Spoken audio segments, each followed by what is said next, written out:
Sunday morning at 6:30 on KMAS. Mornings start with Daybreak on KMAS Shelton. Join Jeff and Dale weekdays from 6 to 9 on AM 1030, FM 1033, and KMAS.com. Here's the latest from ABC News. I'm Karen Chase. A massive security ring is going up around New York's Times Square for the biggest New Year's Eve party on the planet. ABC's Dre Clark tells us the security force includes newly minted counterterrorism troops. We'll see an unprecedented show of security from the NYPD. We're talking about more than 6,000 police officers assigned just to Times Square alone. Some of the officers you'll see very visible carrying high-powered weapons. Others will be blending into the crowd, along with every other security measure as well. More than 1,000 cameras watching everything that moves in Times Square. Fireworks displays in Paris and Brussels have been canceled because of fears of a terror attack. The Texas affluenza teen is fighting deportation from Mexico, but his mother has already been brought back to the U.S. and is being held without bail in Los Angeles. Meanwhile, ABC's Jim Ryan tells us her lawyer is calling for compassion. Ethan Couch is looking at a short jail sentence and then 10 years on probation in the adult justice system when he gets back. As for Tanya Couch, Sheriff D. Anderson says, case we're filing against her is a felony punishable by 2 to 10 years in the penitentiary. Her lawyer Stephanie Patton asks, what would you do if you're a parent who has a son who is the most hated boy in America? She tells WFAA-TV that her client was simply trying to protect her son. Jim Ryan, ABC News, Dallas. Bill Cosby's lawyers vowed to mount a vigorous defense against the aggravated indecent assault charge against him.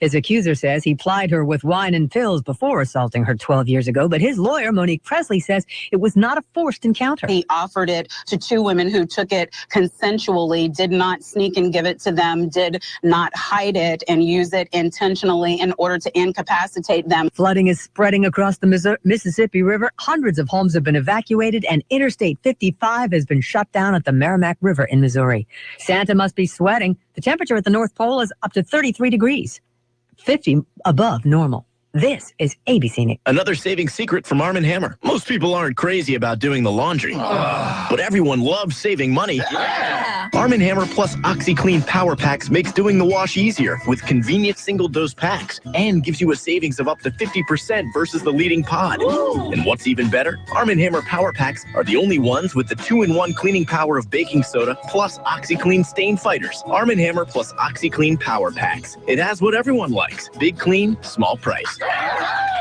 Hi, I'm Jay Farner, president of Quicken Loans. Call Quicken Loans now to see if you qualify for the government's Home Affordable Refinance Program, or HARP. And for 6 years in a row now, J.D. Power has ranked Quicken Loans highest in the nation in customer satisfaction. And for the 2nd year in a row, they've also ranked us highest in mortgage servicing. Call 800-QUICKEN or visit QuickenLoans.com. Visit jdpower.com for award information. Call for cost information and conditions. Equal housing lender, licensed in all 50 states. NMLSConsumerAccess.org, number 3030. The records keep on shattering for the new Star Wars movie, The Force Awakens. ABC's David Blaustein has the latest numbers. Star Wars The Force Awakens has now grossed over $600 million domestically and $1.23 billion, including worldwide box office receipts. It took just 12 days to reach $600 million. That's 1/3 of the time it took Jurassic World, which had previously held the record of fastest movie to $600 million. Did I mention it earned over $67 million on Tuesday alone? Wow. David Blaustein, ABC News. It's the beginning of the end of Mythbusters. The show is beginning its swan song season with an episode featuring what goes on behind the scenes, premiering January 9th. The Discovery series not only made stars of formerly behind-the-scenes special effects guys Adam Savage and Jamie Hyneman, but also taught millions of fans that science can be cool. Savage is amazed by viewer reaction to the end. They just say thank you, he marveled. Karen Chase, ABC News. Local news is brought to you by Fred Holmes Tree Service. FredHolmesTreeService.com, 427-4489. You're listening to KMAS News Radio. I'm Marilyn Foster. Detective and Chaplain Bill Adam will retire from the Mason County Sheriff's Office. In 1994, after serving for 15 years with other agencies in 3 states, Bill was hired to work for the MCSO. Now, after working in his career for 37 years, Bill is retiring from law enforcement and will begin a civilian career with the Washington State Attorney General's office as a senior investigator. The public is invited to say goodbye to Bill and wish him well on Friday, January 15th at 1 p.m. at the Simpson Mansion Colonial House at 3rd and Pine. The retirement party is provided by the Mason County Deputy Sheriff's Association, the Mason County Deputy Sheriff's Guild, and the Olympic Mountain Fraternal Order of Police, Lodge number 23. The Lucky Eagle Casino and Hotel has opened a 16,000 square foot expansion to its gaming floor just in time for New Year's Eve.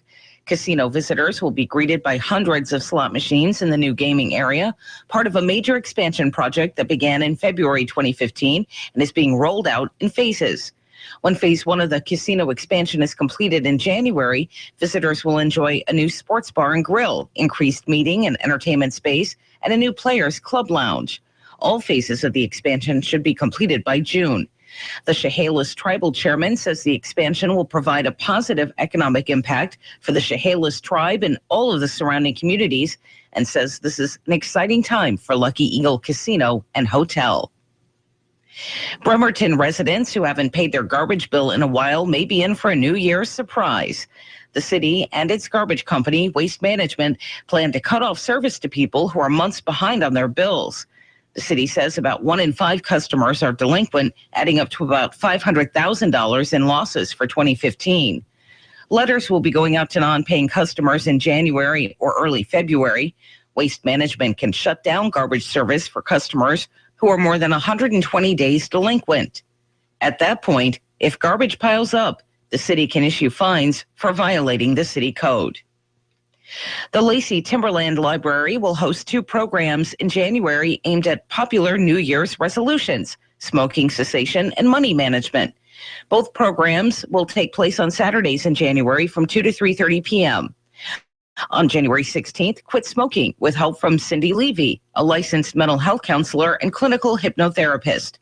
On January 30th, learn strategies for saving money with Beth Uplinger of Enterprise for Equity. All Timberland Regional Library programs are free and open to the public. Learn more online at trl.org. I'm Mary Lynn Foster, your local news at AM 1030 and FM 103.3, and always on KMAS.com. Hi, Tom Hartman here. Join me 9 to noon on Newsradio 1030 KMAS. Eventually, something is going to break through all the lies and all the hundreds of millions of dollars the Koch Industries, ExxonMobil, and others have spent funding climate change deniers. Eventually, it's going to break through, and people are going to realize that for the last 40 years, they've been lied to by very wealthy people who are lying to us and allowing people to die just so they can protect their wealth. Not even protect their existing wealth, just so they can make more wealth. Here's a way for you to green up that heating bill of yours. That is, save energy and save greenbacks. Go to archmechanical.com, learn about heat pumps and zone heating. We're talking about heating and cooling equipment and systems designed to heat or cool your home. Listen, if you don't use all the rooms in your home, why heat or cool them? Check out archmechanical.com and learn more. And green up, archmechanical.com.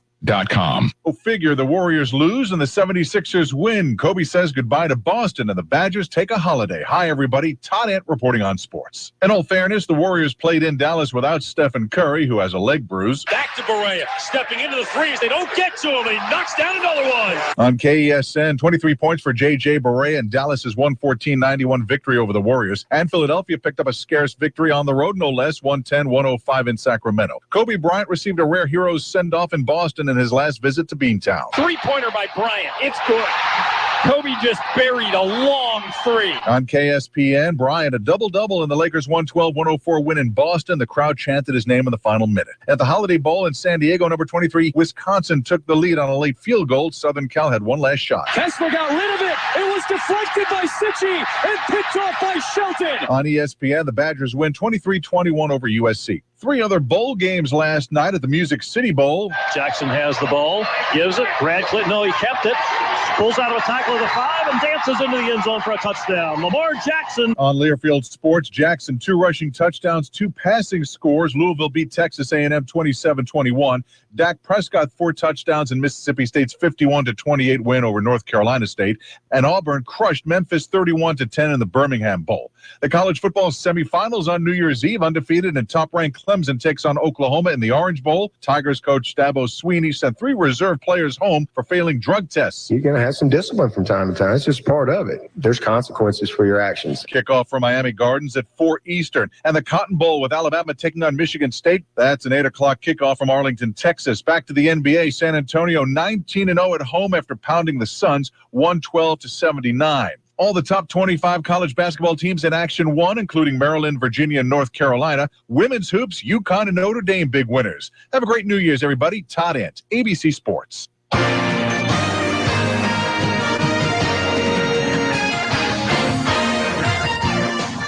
For Newsradio, 1030 KMAS, FM 103.3, KMAS.com. Good Thursday morning to you. It's Daybreak.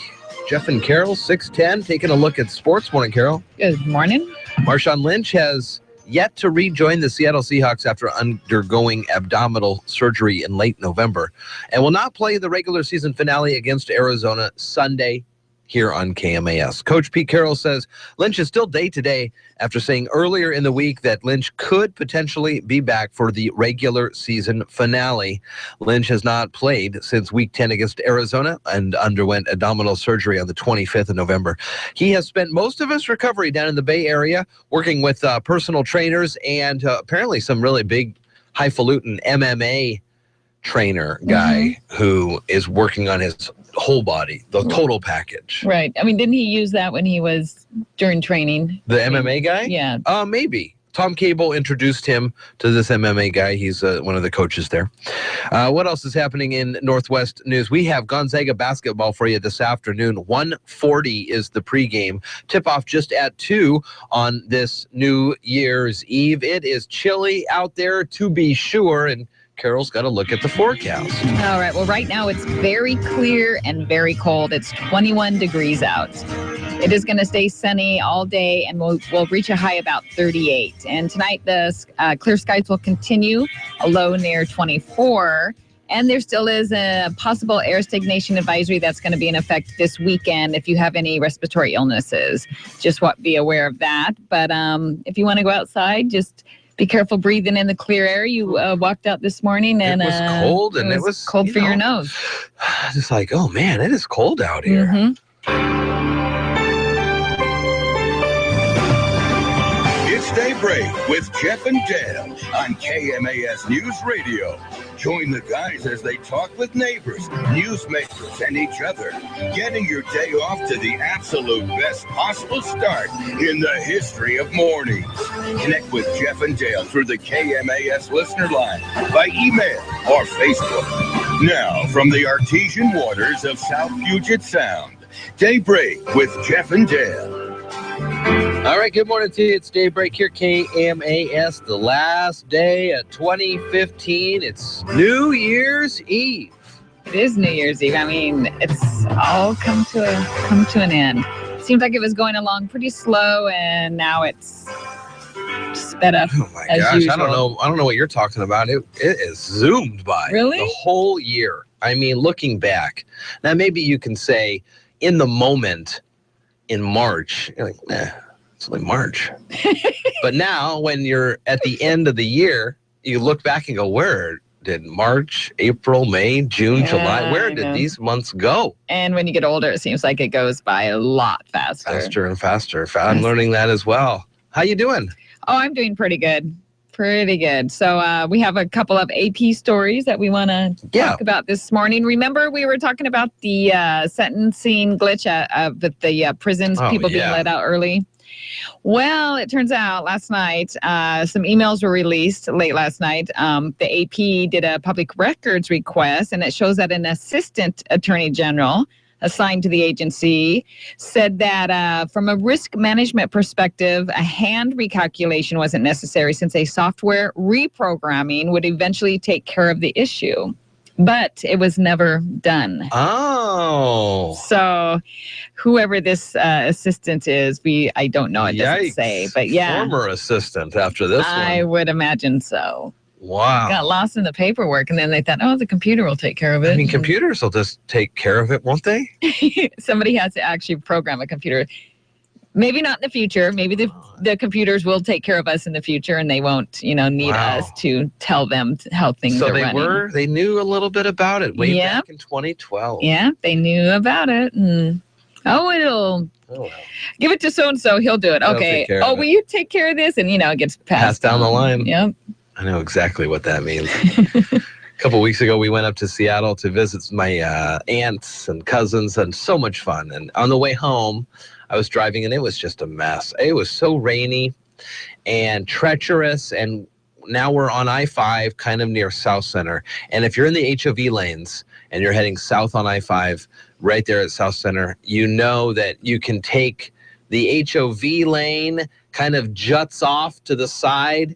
And then if you're not paying attention, you could accidentally get on 405. You know what I'm talking about? Yeah, I think I actually did that once a long time ago. I've done it before, too. Transportation officials say a billing error caused drivers to be incorrectly charged for 226,000 trips on I-405 on those express lanes. King reports that the DOT estimates the error impacted trips between December 17th and Christmas Day. Drivers charged between 56 cents more or $1.85 less than they owed on average. Officials are working to correct all customer charges that affected drivers, and they'll only be charged the minimum toll rates of 75 cents. And we were thinking, it's pretty interesting that they changed the rates. I was not aware of that. Right, a variable rate. I wasn't aware of that myself. Like in the middle of the night when there's no traffic, I don't think it costs anything. But in the peak of gridlock up there, which is almost every other time besides midnight. So I guess they obviously want to get people to, if you want to pay less, you want to drive during less traffic time. And it's interesting, we talk about all these computer glitches. The more involved we get into computers, the more our world becomes more entrenched in computers, the more the more issues that we have. We rely on them so much, and then all of a sudden they don't work, and you're like, well, what's going on with that? You sent me a message or told me that there is some solar activity potentially coming up.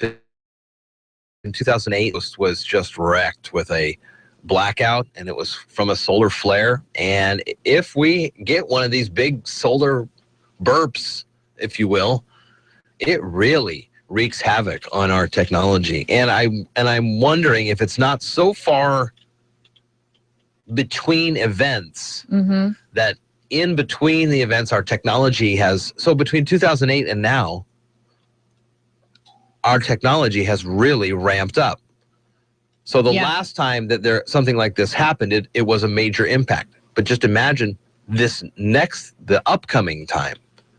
And if you think maybe something's going to happen before New Year's, is that what you were saying? We'll have to find that story. Yeah, we'll have to find that. But they said something about it would be on tonight. So we will see what happens. New Year's Eve? Solar, oh man, Y2K all over again. I don't think it's going to be that bad, but remember the hype on that one? Was terrible. Yeah. We were in Bellingham for Y2K, and right at midnight, the power went out. Seriously? Yeah, the power went out. I think it was right at midnight, right around there. And that's funny. Says, it's the end of the world. Y2K. That's funny that the power went out. Yeah.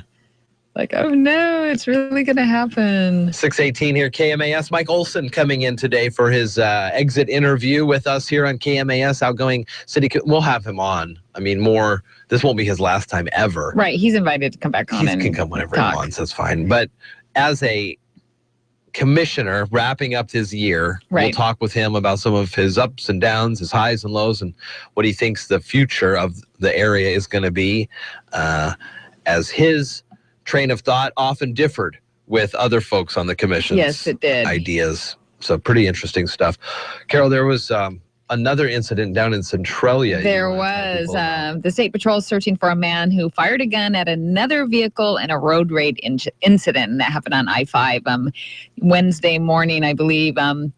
I guess somebody came upon a man driving a Jeep. The Jeep brakes. The guy speeds around him. And then as the guy sped around him and got in front of him, the guy who first initially braked draws a gun and shoots through the windshield of his own vehicle into the car in front of him. So it was the guy that started the whole thing, and then he was upset that someone got back at him? No, the caller sped around. Right. And then the guy who initially braked pulls out a gun and shoots. So, Jeez. I know. I mean, scary. It is scary. And every time I have a little incident, or I think, God, I think, oh, wait, maybe I better be, I don't want to.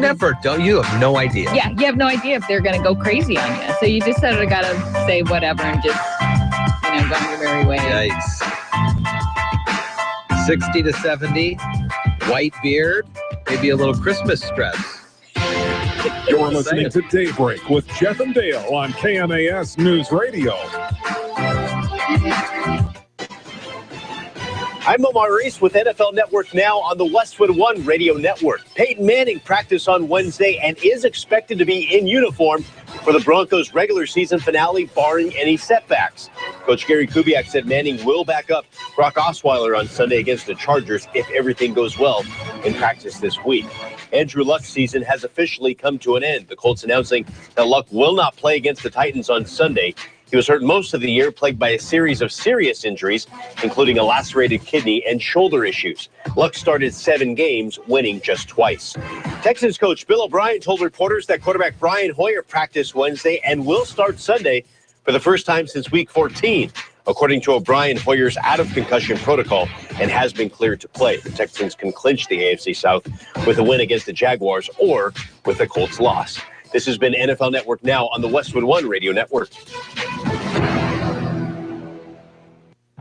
Geico presents Kathy, the Candid Realtor. Through this door, you've got your guest bathroom. And the mosaic tile you see on the floor is original to the house. It's in such great shape, your friend's foot will slip right off it when he gets out of the shower and land him in a sling for 6 weeks. It's hard to know all that comes with renting a home or apartment. That's why the Geico Insurance Agency makes getting covered for accidents and personal property loss quick and easy. Visit geico.com and see how affordable renter's insurance can be. Hi, I'm Jay Farner, president of Quicken Loans. Call Quicken Loans now to see if you qualify for the government's Home Affordable Refinance Program, or HARP. And for 6 years in a row now, J.D. Power has ranked Quicken Loans highest in the nation in customer satisfaction. And for the 2nd year in a row, they've also ranked us highest in mortgage servicing. Call 800-QUICKEN or visit QuickenLoans.com. Visit jdpower.com for award information. Call for cost information and conditions. Equal housing lender, licensed in all 50 states. NMLSConsumerAccess.org, number 3030.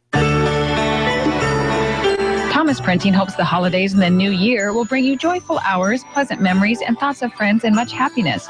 Merry Christmas and Happy New Year from Thomas Printing. Sierra Pacific believes Christmas is the best time of the year. For Sierra Pacific, it's a time for enjoying friends and family, for spreading cheer and goodwill, and for sending warmest wishes to special people like you.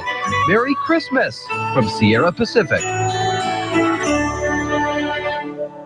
Is your business targeting the state's largest payroll? Military personnel at JBLM and Naval Base Kitsap surpass all others, and Swarner Communications gives your businesses direct reach into those markets with newspaper advertising, face-to-face events, email blasts, mobile marketing, reputation management, and more, all for one affordable price. Call Swarner Communications today, 253-584-1212.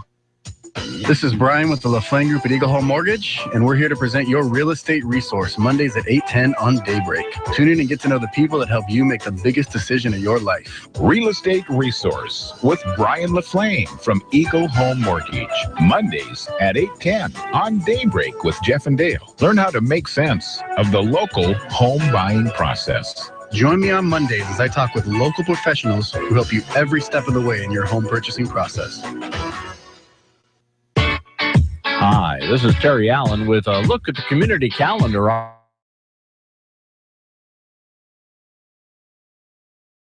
.com.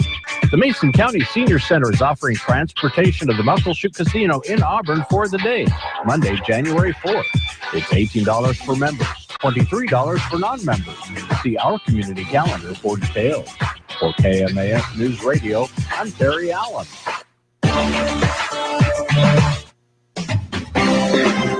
Hi, this is Deb Riley from Mason County Public Health and Human Services, and you're listening to Daybreak with Jeff and Dale on KMAS News Radio. All right, good morning to you. It's Daybreak here at KMAS. KMAS.com. Talking Northern Lights. We're talking Northern Lights. I was talking about that solar flare. Yeah. And it was supposed to hit last night or somewhere in the middle of the night. And so I'm not quite sure if it hit and if it lingers through today, and you might be able to see it tonight. But they say you can see it as far as Southern Oregon. It's the solar flare will create the Northern Lights. So the Northern Lights are those green and blue, yellow lights that you see mostly in Alaska and points north. Yep. Now, could this also cause, and it could cause, looks like it's a G3 event. And what that means is it could cause fluctuations in some power grids. Yep, intermittent radio blackouts in higher latitudes and possible GPS issues. Oh man, are we considered a higher latitude? No. Okay, good. Storm is the result. Well, I don't know. Latitude, not altitude. So I don't know. It's a good question, Jeff. You like your questions. I'm not a scientist. I just play one on the radio. All right. Storm is the result of a coronal mass ejection, flare of charged protons and electrons. And again, I mentioned before the break that's what was caused that big outburst of power outages on the East Coast for a couple days. I think it was a couple days back in 2008. Yeah. And if that happens, a big one, start over. I know. Maybe if you can see the Northern Lights, then you could be affected by it, I'm guessing, because, doesn't that sort of make sense? The particles drop down, and then obviously it's going to be affecting your electrical stuff. Those are pretty. I've seen pictures. I don't know if I've ever seen the actual. I have seen Northern a very, Lights. very faint one once. Really? At least I swear. That's your story. You're telling people. Yes. Oh, yeah, I saw that. Yeah. No big deal. Strange story coming out of SeaTac this morning. Aviation officials are looking into what caused an Alaska Airlines flight to mistakenly land on the taxiway instead of the runway at SeaTac. Seattle Times reports the FAA says Flight 27 from Chicago had been cleared to land on the 19th of December on the airport's center runway or another runway to the right. Instead, the plane landed between the two on a taxiway mainly used by aircraft as they go to and from the terminal. Boy, that's got to be kind of scary. Port of Seattle Airport spokesman Perry Cooper says the plane landed safely, headed to the gate. Nobody got injured. The incident marks the fourth time in the airport's history that a plane has accidentally landed on a taxiway. 2000, 2003, and 2004 were the last times. That would be if you're a pilot and you've never flown into the Seattle airport, and then you're trying to decipher which of the three lines you're supposed to land on, and two of them are good. Yeah, I could see how it would be tough. These are the kind of things passengers have no idea. Exactly, until it's all over. Until they read it. Wait a second, Flight 27. I was on that flight. It was my flight. Everything seemed fine. No wonder the stewardess was giving us weird looks. Everybody's putting on those oxygen tanks. Exactly. We've got Gonzaga basketball for you this afternoon. Tip-off at 2. Our pregame is at 1:40. Then on the 2nd, which will be Saturday, Gonzaga takes on San Francisco. And another doubleheader of football for you.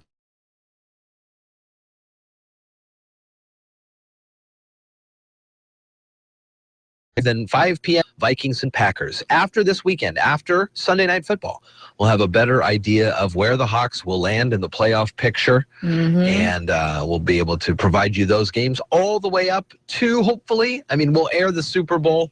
Hopefully the Seahawks are a part of it. I hope so, too. I am wearing my Seahawk gear. You're all, I forgot. Well, I don't get to see, well, tomorrow we won't be here, so I'm wearing my Blue Friday gear today. Oh, well. Oh, well.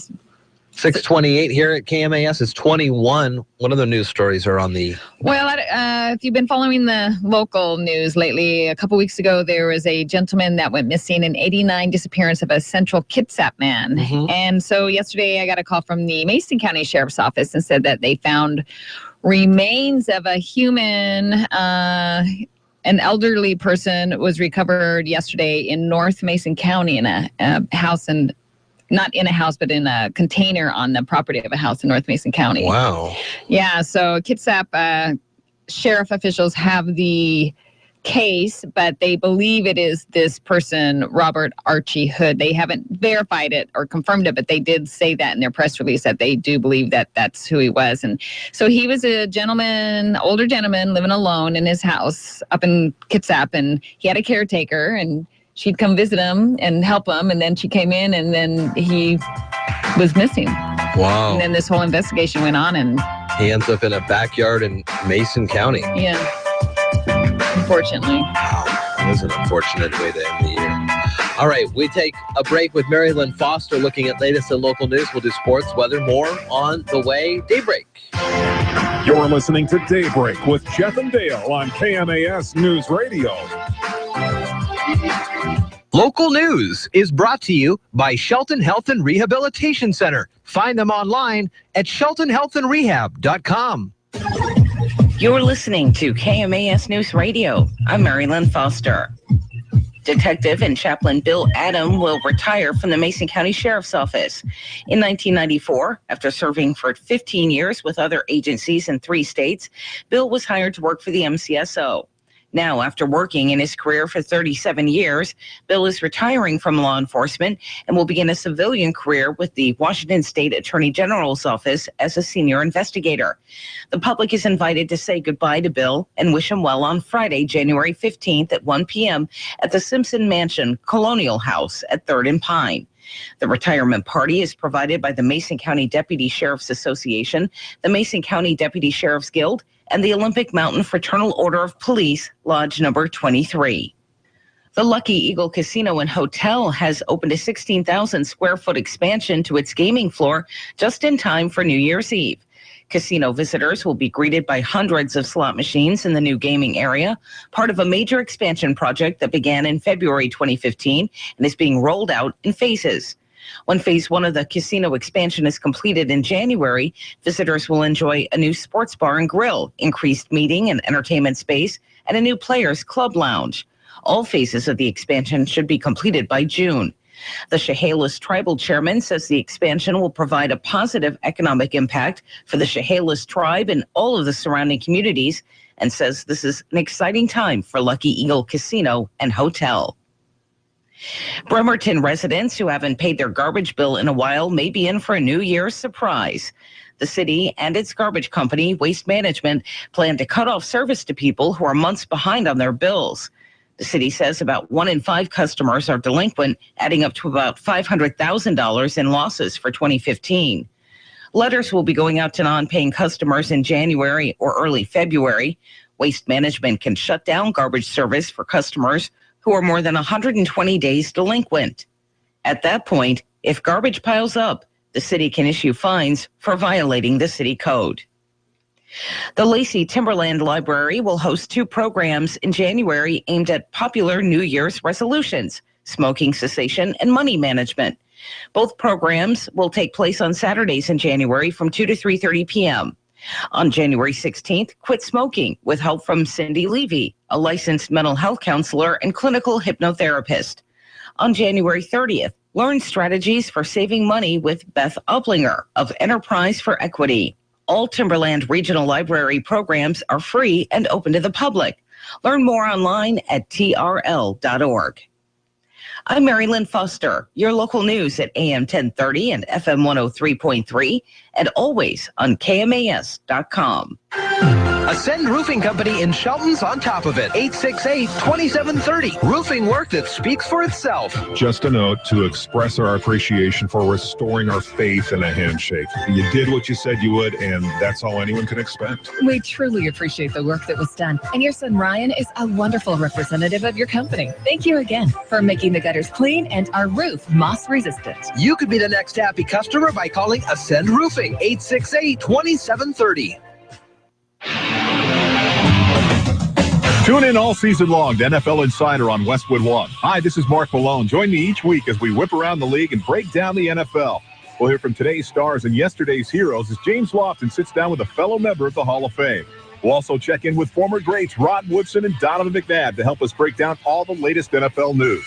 That's NFL Insider right here. Sunday morning at 6:30 on KMAS.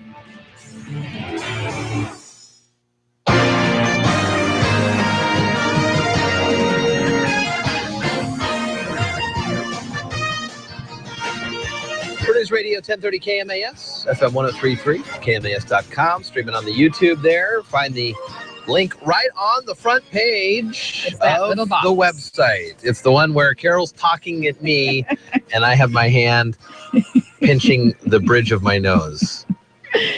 Oh, is it that bad, Jeff? Foreshadowing, I believe, is what they call that. I don't believe so. All right, good morning to you. It is Daybreak. We have got Seahawks football this weekend. Marshawn Lynch has yet to rejoin the Hawks after undergoing abdominal surgery late November. Won't play against Arizona. Probably a smart move. I mean, if they're already in the playoffs, why would you want to risk it? I mean, come on. Well, that's true if they're already there, which they are, but still day-to-day, saying earlier in the week he probably could have played, but an extra couple days never hurt anyone. His recovery is happening in the Bay Area, working out with personal trainers, new MMA trainers, learning a little bit more about his body and how things work. He has spent most of his time down there. Also, we have got Gonzaga basketball today for you. 1:40 is the pregame. 2 o'clock is the tip-off to Santa Clara. Rest of the weekend's sports docket. Saturday, Gonzaga and San Francisco in the evening. Seahawks, as I mentioned, against Arizona. 11 o'clock pregame, 1:25 kickoff. And then Sunday Night Football, Vikings and Packers in a big game with playoff implications for us, depending on where we go, who we'll face, what seed, what time of game, what day of game. All next weekend is when the wild card playoffs get underway. We'll have them for you here on KMAS. Oh, there was another story I wanted to pass on. This is kind of a fun one about New England because we love to talk about the Patriots. Who does? Not in very good standing with the Miami Dolphins. The Dolphins reportedly brought in extra staff to watch the team's equipment while visiting Gillette for a game back in October. Sources told the Herald of Miami the team officials wanted to make certain the Patriots employees wouldn't have any access to the Dolphins equipment. Isn't that funny? That is funny, but you know. So that was back in October. The Patriots will play the Dolphins now in Miami this Sunday to wrap up the regular season. Well, I'm Carol Gardner with the weather, and right now it's clear and 22 outside. Sunny this afternoon. We'll reach a high around 38. Tonight, it'll be clear skies, low near 24. So if you're going to go outside, celebrate the New Year's, it's going to be cold, about 29 this evening. That's about midnight. Is it cold enough where you can throw some water in the air and it'll turn to snow or mist? I don't believe so. Not immediately. Thank goodness like that. We're not in those kind of But conditions. if you wet your hair and then stand outside, it might freeze. So I'm in trouble. Yeah, it might freeze. I mean, if you want to celebrate New Year's about 9, it's still going to be 29 degrees out. So there's no real difference between 9 p, which is, East Coast time. Yeah. There's no real difference, not in the temperature. Stephanie and I were talking about this yesterday because you and I and Jerry were talking about, got to find out what old Anderson, AC. Oh, that's right, yeah. And AC and KG are up to, rocking the New Year's. I mean, they have all those shows on. Might as well. Nothing good ever happens after midnight on any time zone. That's my personal opinion. That's just me. It's Daybreak with Jeff and Dale on KMAS News Radio. Join the guys as they talk with neighbors, newsmakers, and each other, getting your day off to the absolute best possible start in the history of mornings. Connect with Jeff and Dale through the KMAS listener line, by email or Facebook. Now, from where I-5 takes a sharp left toward Portland, Daybreak with Jeff and Dale. All right, good morning to you. It's Daybreak here, KMAS, last day of the year, 2015. Moving into the new year here at midnight, or whenever you decide to. I think there's also a thing on Netflix where you can always queue it up. So if, like, the kids are going, well, we want to stay up till midnight. And then you just pretend. You just pretend that it's midnight. They have a countdown, and like one of the guys from Rio or Madagascar, these kids' movies, they come out there, do a shuffle, and they do a countdown. And you can do it at any time. Just push play. And then, that's it. Time to head off to bed. Yeah. You're going to do that to little Kaiser? Kaiser. Let him know that Kaiser's it's midnight or not morning. midnight. You can say hello to him if you'd like. He's watching. Oh, hi, Kaiser. We have got, Carol has worked hard over the last year, apparently, because I have in my hot little hand news notes from the last year locally. And what fun to look back at the year locally. Right. Well, those are public records, actually. Yeah, but it was all news on our website, KMAS.com. That's true. Well, some of the first quarter. Do you remember when they found a grenade on a boat in Gerald's Cove? Yes, I do, because I got the call from a person that lived out there. This was back in February. Yes. The Washington State Patrol's bomb squad was called to Gerald's Cove Marina when a boat owner found a grenade on his new-to-him boat. Yep, I do remember that story. We were just talking about grenades, I was trying to figure out how they work. There was one found, we were talking about yesterday, Dale and I were, the other day, and it didn't go off. It didn't have the exploding part in it. So I was unsure how these things even work. You can find all of these on, I see how they're sorted out, KMAS.com. Wow, imagine this, back in January, Shelton School District seeks public input for a gathering to find a new superintendent. Yep. We now found Dr. Alex Apostle. He's great. Yeah, I know. There was a lot of stuff that happened last year. Pioneer finally got their bond after like 8-10 years of putting it on the docket for people to vote. They finally got it. Good for them. City getting some foreclosed properties, and then the abatement deal, tearing them down. Oh, there's some good stuff on here. We'll go through these throughout the morning. Big show coming to an end on the Discovery Channel. Hopefully that makes room for more Gold Rush. It's Mythbusters, right, Carol? It is Mythbusters. They were 14 seasons. That long? Yeah. Wow. Yeah, and so it made stars of the Adam Savage and Jamie Hyneman.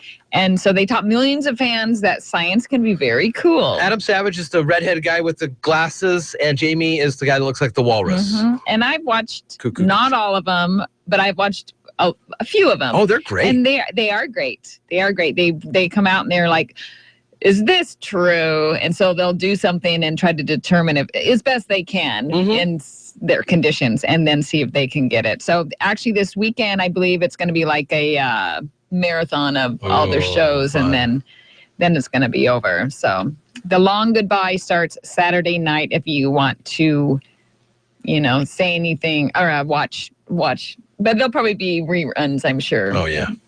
There always is. Syndication. The other big story was Bill Cosby did his perp walk in Pennsylvania. The mugshot was released. Mixed emotions on this one. As we talked about yesterday. All of us grew up with Bill Cosby in one way or another. Yes, For me, it was when he was on the Cosby Show.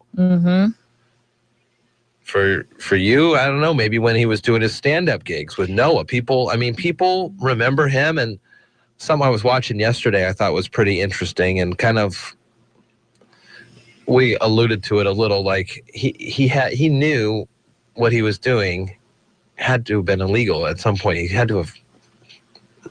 Well, I mean, to me, allegedly. When you say he had to know it to be illegal, so he wouldn't do it because it wasn't legal, Right. To me, it's just like you wouldn't do it because it's just not right. Sure.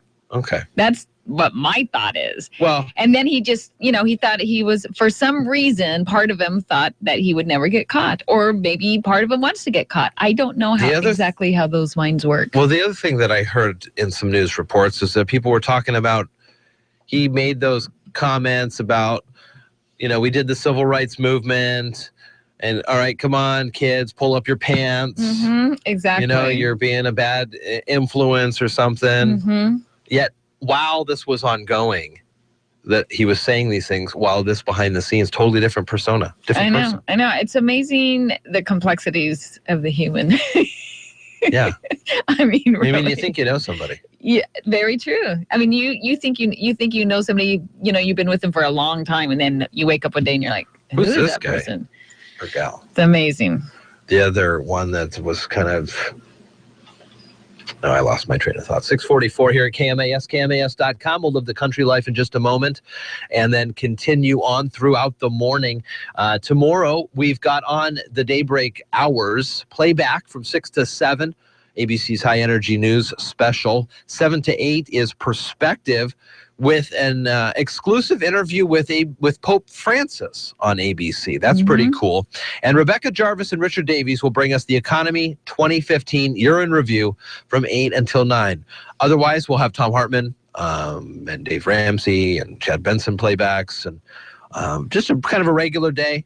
We get that you're going to be busy with your friends and family, celebrating the new year, jumping polar bear style or whatever you guys do. What are you looking at? Well, did you know that Leonardo DiCaprio was asked to play Anakin Skywalker in the Star Wars prequels? No. Yeah. He said that he even met with George Lucas, Star Wars creator, to discuss the role, but didn't think he was right for the part. And then he was also approached to play Spider-Man, but he felt like he didn't suit that either. Interesting. I couldn't see him in either role myself.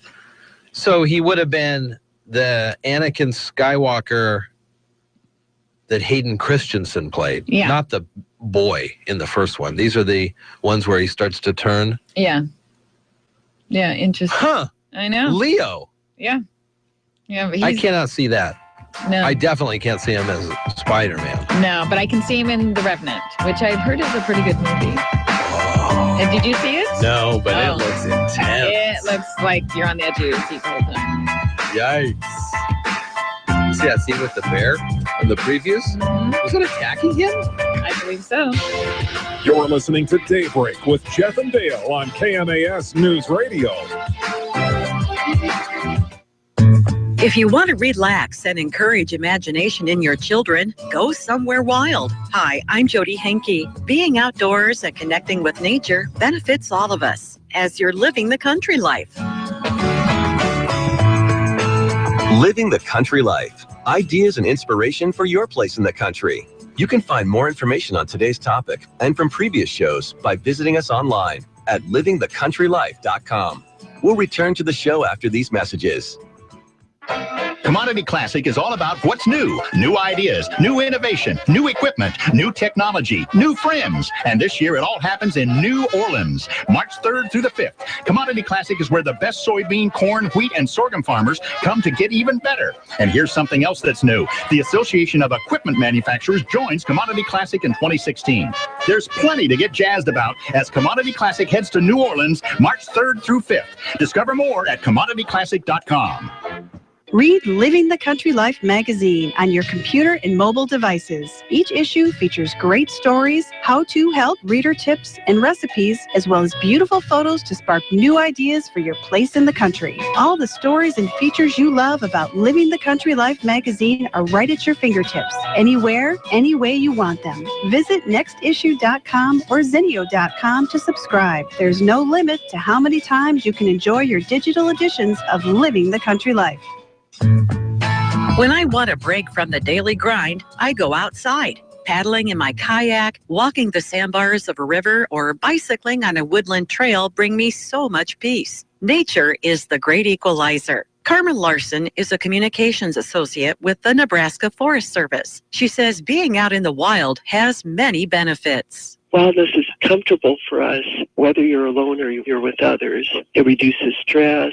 It tends to really enhance social interactions. It tends to be less competitive, more appreciative of the surroundings. For children, the studies are clear that for attention deficit and other problems like that, this can really give them space and freedom. Few of us have areas of true wilderness nearby and will travel great distances to national parks and forests just to see and experience it. But you can enjoy the same benefits from your own yard. Plant natives that attract pollinators, develop habitat for wildlife, and give your landscape a few rough edges. There are areas that you probably want turf and you want areas to play. But for people with young children, if you can behind some shrubs or in a place where it won't bother you, just allow children a space where there's loose soil, loose dirt, loose rocks. They can rearrange things as much as they want and leave them be. That's just huge. From a scientific point of view, wild areas filter the air, remove pollutants from the water, and give shelter for wildlife.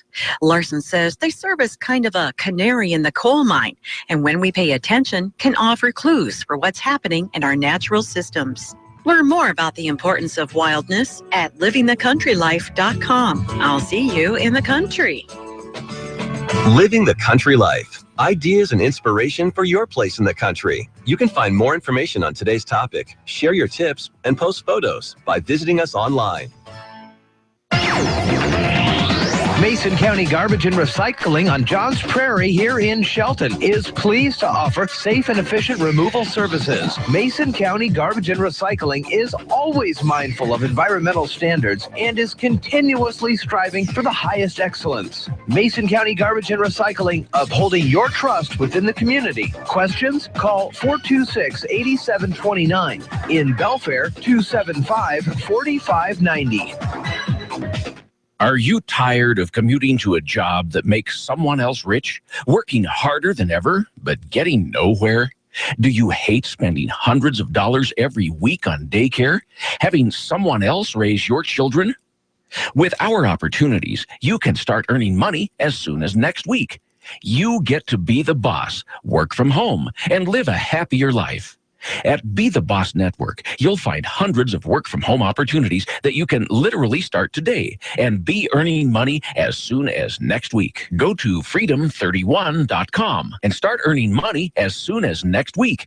You get to be the boss. Get out of the rat race. Work from home. Go to freedom31.com right now and change your life today. That's freedom31.com.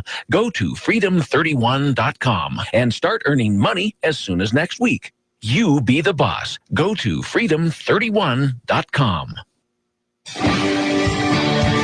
Good morning. This is Chief Deputy Ryan Sperling, and you're listening to Daybreak with Jeff and Dale on KMAS. Well, good morning to you. It's Daybreak here, KMAS. A little funny for you this Thursday morning, 10 to the top of the hour. If you got to be somewhere at 7, you have 9 minutes to get there. Drive carefully. But drive carefully. It is messy. It is. It was very, so I had to stop off at Steamboat to get gas this morning. And off the beaten path, meaning just off the 101, all of the roads around that gas station, Characters Corner kind of deal at Steamboat was really frosty. Mm-hmm. You could see the frost on the side of the road. It looks thick. It does. How do you get into town here? Do you take the Highway 3 or the city center? The Highway 3. Highway 3? Mm-hmm. And how was that road coming in? It was fine. I always sort of I hope they, put the de-icer on it. But you could see the frost on the side of the road. And I'm just thinking, well, I see other cars driving and they're doing fine. So I'm thinking, okay. I'll be fine. Yeah. I goosed it a little out coming out of the parking lot just to see what it would do on the tires. And I feel like it did spin a little, but nothing terrible. If you just drive cautiously. Yeah, just drive cautiously. Checking out our Facebook page right now, facebook.com/1030KMAS. You guys see this video. Carol's been laughing for the last 3 minutes. Catholic priest won applause from his congregation and is now an internet superstar because he expertly rode one of those. They're called hoverboards, but they're just those two-wheel things. They were the one of all the rage Christmas gifts. Mike Tyson got one. I don't know if you saw the video of him on his daughter's hoverboard, and he fell, and pretty funny stuff. Anyways, this priest is doing his Christmas Eve Mass, and he's literally rolling up and down the congregation there on this thing, talking on the microphone at the same time. And he got suspended for this. According to the Facebook, and you love this video, you're going to watch this the rest of the day. I know, it's the Diocese of San Pablo in the Philippines, the hovering holy man's actions were wrong, said. The Eucharist demands the utmost respect and reverence. It is the church's highest form of worship. And, riding around on this hoverboard thing is not really what we think of when we think of this. Parish said the priest was apologetic, considered his discipline a wake-up call. He'll be out of the parish, spending some time to reflect. His bosses did not like this. I think it's funny, and I actually don't think it is wrong. So let me ask you this. What about the church that showed Star Wars? Oh, I didn't see that one. I think last week there was a church or something that showed the old Star Wars movies so people could get ready for the new Star Wars. And I think the sermon was tailored to be kind of, Star Wars-esque. Isn't that the same kind of thing? Or if you're not showing due reverence. I get the reverence thing. It's church and it's Christmas Eve and whatever. But if you are trying to get people in the pews, okay, maybe the old generation would not appreciate this. Right. But if you want people to stay coming for more generations, you got to do something to hook them. Or you got to relate to what's happening in the world today, I believe. That's a good point, Carol. I mean, other than the fact that they blow up. Thankfully, that didn't happen. Thankfully, it didn't get caught up in his robe. Yeah. But this guy He's been practicing. He is definitely. Because he's very I'd be more concerned about how much practice time he has been putting on this thing, because he's doing spins. Maybe he's gotten some holy inspiration or divine in whatever that's helping him move around on this It's thing. a pretty impressive video. Check it out, is. KMAS. It's pretty funny. But on our Facebook page. I don't believe. I think you got to relate to what's going on today. Otherwise, why would you even? If you can't relate something to what's going on with you, you're not going to pay attention to it. And if they're so upset about technology or whatever, why does he get to use a microphone? Exactly. Or lights. For that matter. Or lights. Good one, Carol. And why is this person got their cell phone on in church? Exactly. Filming this. Why do they allow cell phones in? We could go on and on. Let's not. All right. 6:56 here at Daybreak. CNBC Business Radio Report comes your way in just about a minute and a half here on KMAS. A Russian man is making headlines after allegedly being mistaken for the dead. Bring out your dead. Brought to the morgue, only to wake up on the slab and say, hey, man, I need to get back to this party. According to the Russian Times, the unidentified man passed out in a shindig in Russia's Far East, and his friends called the ambulance, only to have EMTs, oh, no, this guy's dead. We're taking him to the morgue. That's exactly where the man woke up, in the dark, locked, refrigerated room, surrounded by cold, dead bodies. The man panicked, got the attention of his hospital staff, called the cops to come free him. Hey, let me out of here. You imagine that? Some poor So how did he have his cell phone? He didn't have a cell phone. Oh, how did he call the cops? He got the attention of the staff. Oh, okay. So there's some poor janitor in the middle of the night sweeping, and the janitor stops. What's that? I feel bad for what the was janitor. that noise? That would be even almost bad. Let me out of here. I think there's something coming from the morgue. Yeah. Turns out it's an actual living person. Cops came, freed him. Freaked out man ran from the morgue, made his way back to the party where he... it was epic. Talk about an epic party. Yeah. Where you been? I've been dead. Yeah, we know. Welcome back. Welcome back. No, dead. Really dead. Rain. You're listening to Daybreak with Jeff and Dale on KMAS News Radio.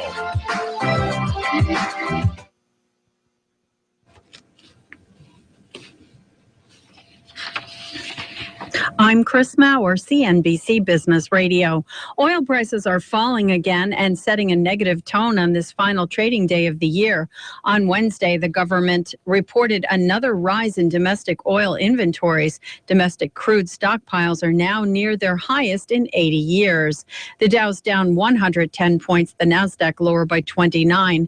Applications for first-time unemployment benefits unexpectedly rose last week to the highest level since mid-year. The Labor Department says claims increased by 20,000 to 287,000.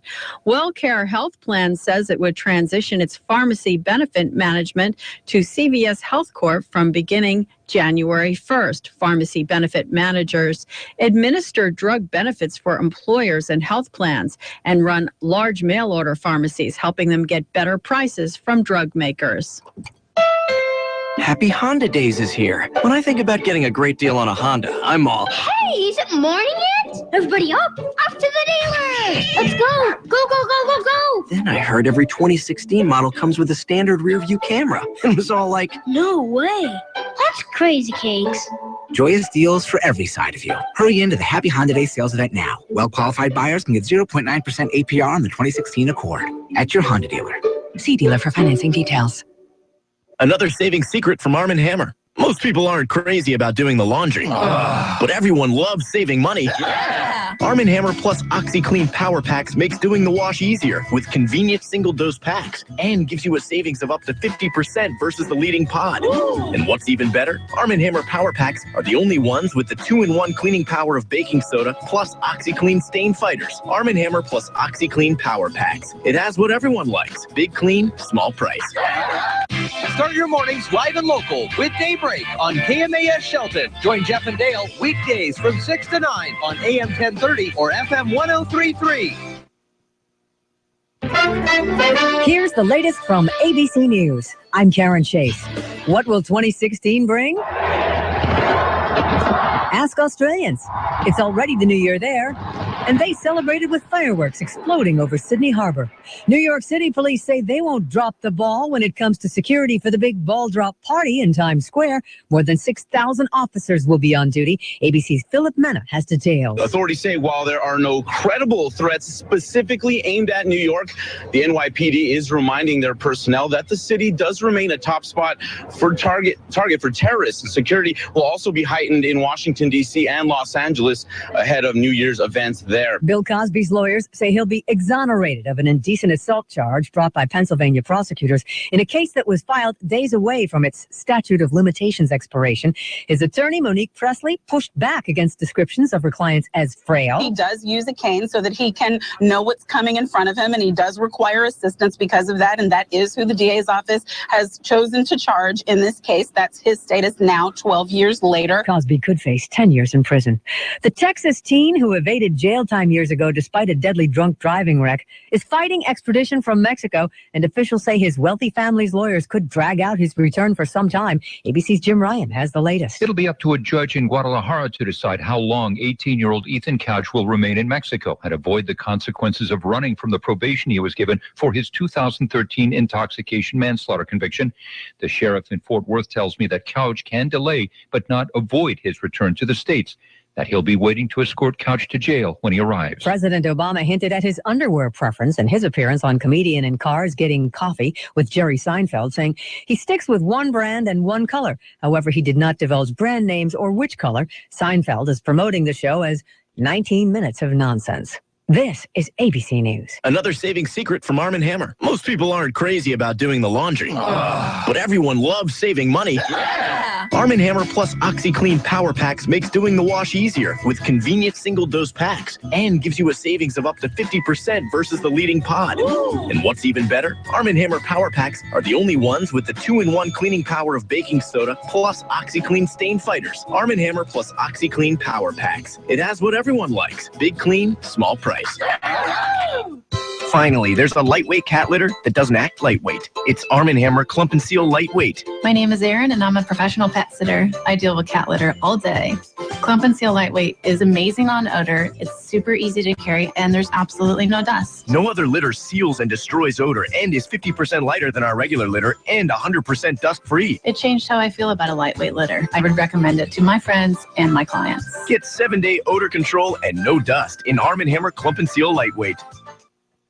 If you didn't wake up a winner in the Powerball Jackpot Lottery, don't worry. No one else did either, and you have another chance. ABC's Dave Packer has details on last night's drawing. Across the country, it's time for America's favorite jackpot game. Get ready, everybody. This is Powerball. The numbers were drawn, but there was no winner Wednesday of that jackpot of almost $302 million. So the jackpot grows, and a winner could start the new year with at least $334 million in Saturday night's drawing. Big money, but still not close to the record. $590.5 million, won in May of 2013. Dave Packer, ABC News. Bill Cosby's star won't be removed from the Hollywood Walk of Fame. The city's Chamber of Commerce issued a statement saying it's received numerous inquiries about it since allegations against the comedian surfaced, but they've never removed one before because once installed, they're considered part of the historic fabric of the walk. He got the star in 1977. Karen Chase, ABC News. Local news is brought to you by Shelton Health and Rehabilitation Center. Find them online at sheltonhealthandrehab.com. You're listening to KMAS News Radio. I'm Marilyn Foster. Detective and Chaplain Bill Adam will retire from the Mason County Sheriff's Office. In 1994, after serving for 15 years with other agencies in 3 states, Bill was hired to work for the MCSO. Now, after working in his career for 37 years, Bill is retiring from law enforcement and will begin a civilian career with the Washington State Attorney General's office as a senior investigator. The public is invited to say goodbye to Bill and wish him well on Friday, January 15th at 1 p.m. at the Simpson Mansion Colonial House at 3rd and Pine. The retirement party is provided by the Mason County Deputy Sheriff's Association, the Mason County Deputy Sheriff's Guild, and the Olympic Mountain Fraternal Order of Police, Lodge number 23. The Lucky Eagle Casino and Hotel has opened a 16,000 square foot expansion to its gaming floor just in time for New Year's Eve. Casino visitors will be greeted by hundreds of slot machines in the new gaming area, part of a major expansion project that began in February 2015 and is being rolled out in phases. When phase 1 of the casino expansion is completed in January, visitors will enjoy a new sports bar and grill, increased meeting and entertainment space, and a new players club lounge. All phases of the expansion should be completed by June. The Chehalis tribal chairman says the expansion will provide a positive economic impact for the Chehalis tribe and all of the surrounding communities, and says this is an exciting time for Lucky Eagle Casino and Hotel. Bremerton residents who haven't paid their garbage bill in a while may be in for a New Year's surprise. The city and its garbage company, Waste Management, plan to cut off service to people who are months behind on their bills. The city says about 1 in 5 customers are delinquent, adding up to about $500,000 in losses for 2015. Letters will be going out to non-paying customers in January or early February. Waste Management can shut down garbage service for customers who are more than 120 days delinquent. At that point, if garbage piles up, the city can issue fines for violating the city code.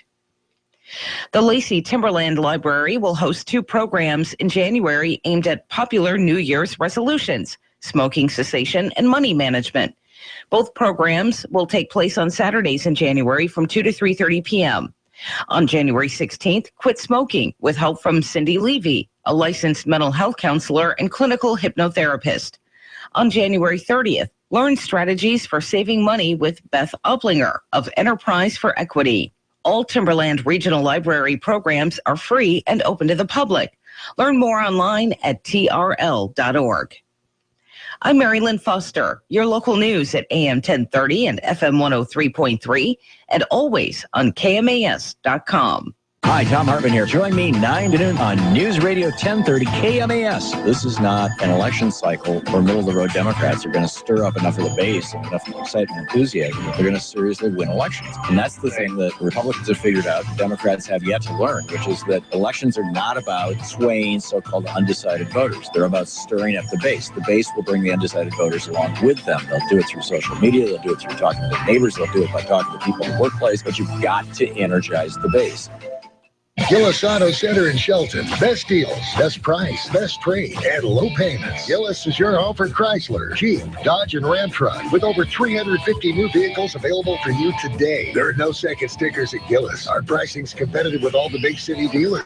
Plus, our Mason County sales tax is lower, and you get more for your trade-in. You're in closeout pricing, rebates, and low interest. Gillis is Mason County's only new car dealership at the City Center Mount Lock exit and 24/7 at GillisAutoCenter.com.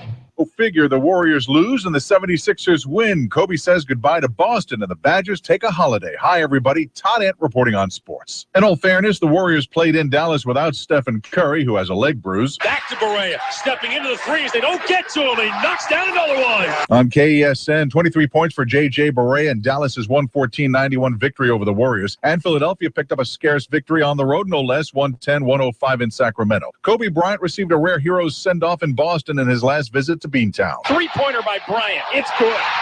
Kobe just buried a long three. On KSPN, Bryant, a double-double in the Lakers' 112-104 win in Boston. The crowd chanted his name in the final minute. At the Holiday Bowl in San Diego, number 23, Wisconsin took the lead on a late field goal. Southern Cal had one last shot. Kessler got rid of it. It was deflected by Sitchy and picked off by Shelton. On ESPN, the Badgers win 23-21 over USC. 3 other bowl games last night at the Music City Bowl. Jackson has the ball, gives it. Brad Clinton, no, he kept it. Pulls out of a tackle of the 5 and dances into the end zone for a touchdown. Lamar Jackson. On Learfield Sports, Jackson, 2 rushing touchdowns, 2 passing scores. Louisville beat Texas A&M 27-21. Dak Prescott, 4 touchdowns in Mississippi State's 51-28 win over North Carolina State. And Auburn crushed Memphis 31-10 in the Birmingham Bowl. The college football semifinals on New Year's Eve, undefeated and top-ranked Clemson takes on Oklahoma in the Orange Bowl. Tigers coach Dabo Swinney sent 3 reserve players home for failing drug tests. You're going to have some discipline from time to time. It's just part of it. There's consequences for your actions. Kickoff from Miami Gardens at 4 Eastern. And the Cotton Bowl with Alabama taking on Michigan State. That's an 8 o'clock kickoff from Arlington, Texas. Back to the NBA, San Antonio 19-0 at home after pounding the Suns 112-79. All the top 25 college basketball teams in Action 1, including Maryland, Virginia, and North Carolina. Women's hoops, UConn and Notre Dame, big winners. Have a great New Year's, everybody. Todd Ant, ABC Sports.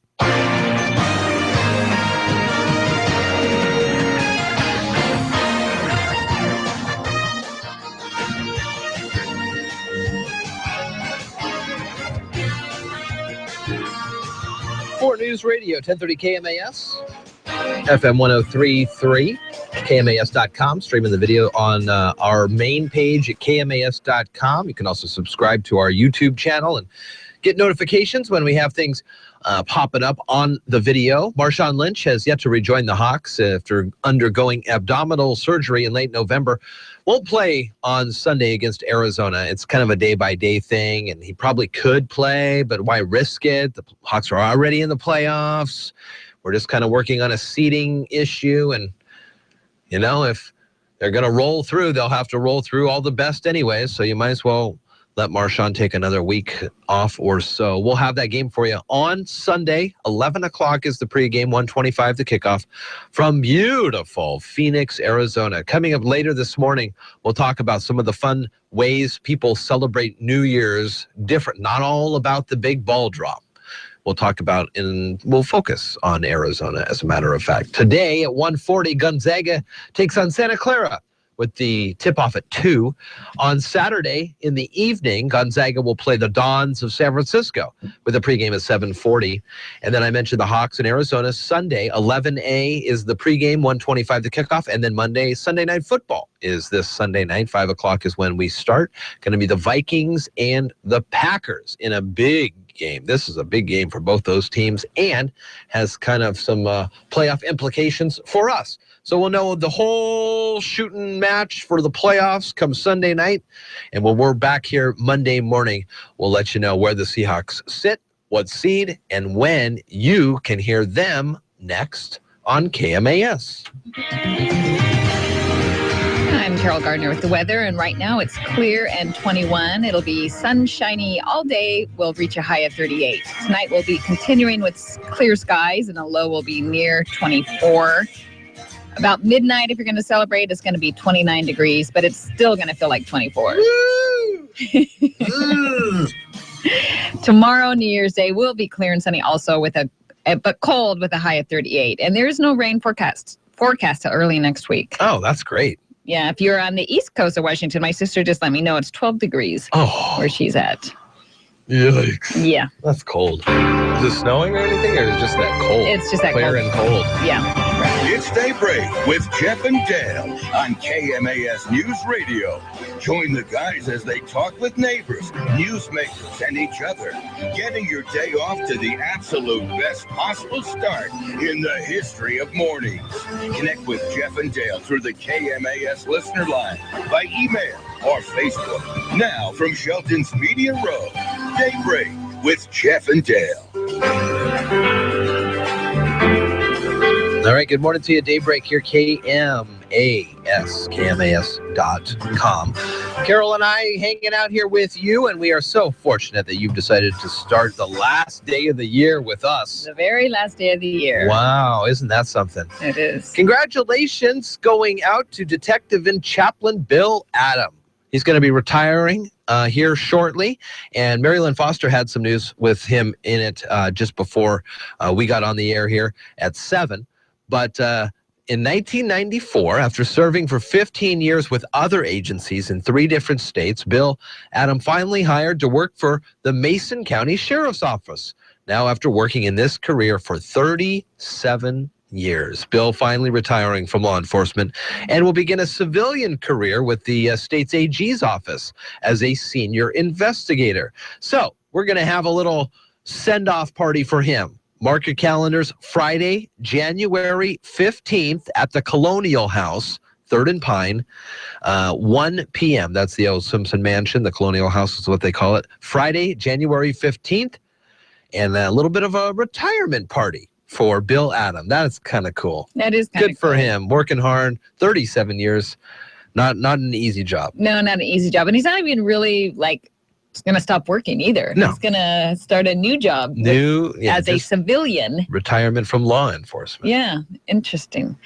Jeff, we were talking earlier about the DOC, the people being let out of the prisons early, and some bad stuff that happened, and then some people that have to go back to prison after they try to start a new life.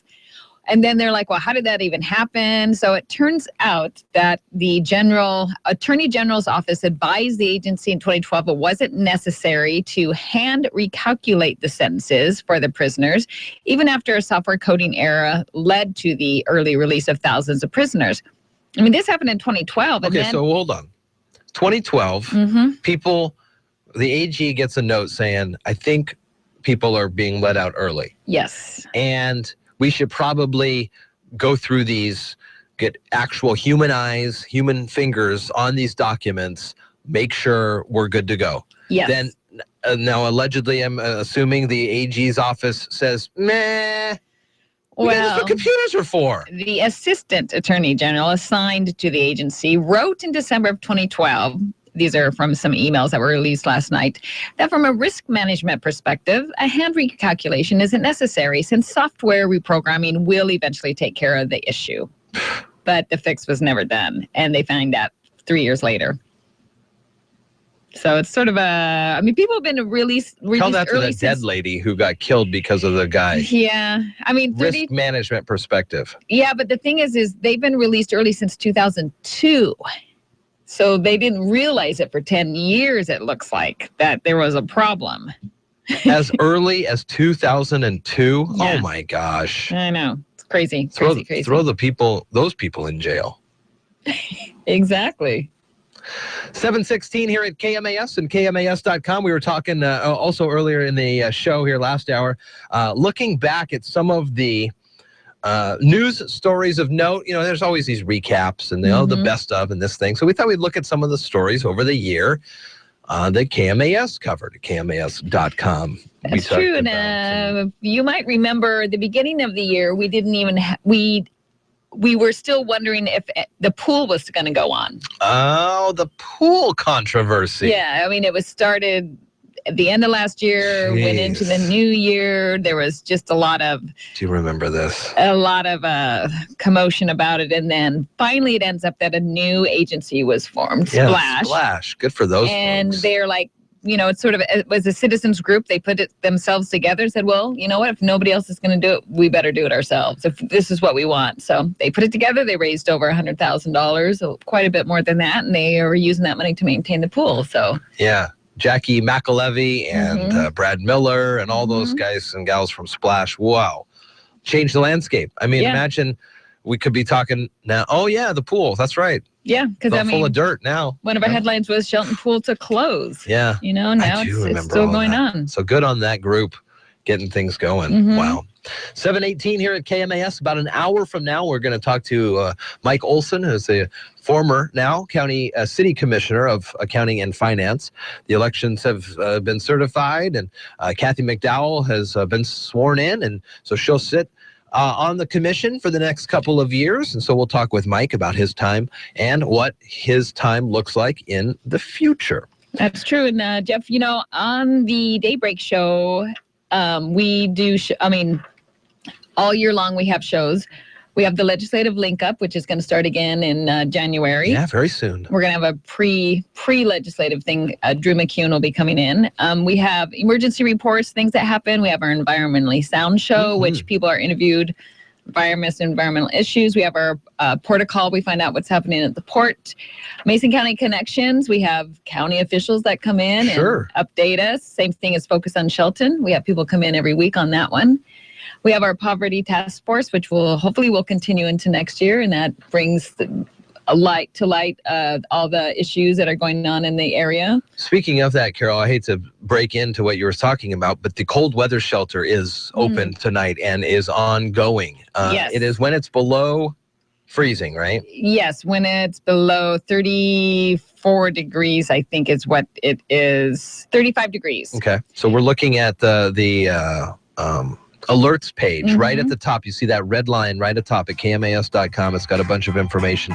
So let's talk about that, where people can go and where people can send other folks the information about getting to the cold weather shelter, as it is chilly burgers out there right now, 21. We'll be right back after this. You're listening to Daybreak with Jeff and Dale on KMAS News Radio. Are you tired of commuting to a job that makes someone else rich, working harder than ever, but getting nowhere? Do you hate spending hundreds of dollars every week on daycare, having someone else raise your children? With our opportunities, you can start earning money as soon as next week.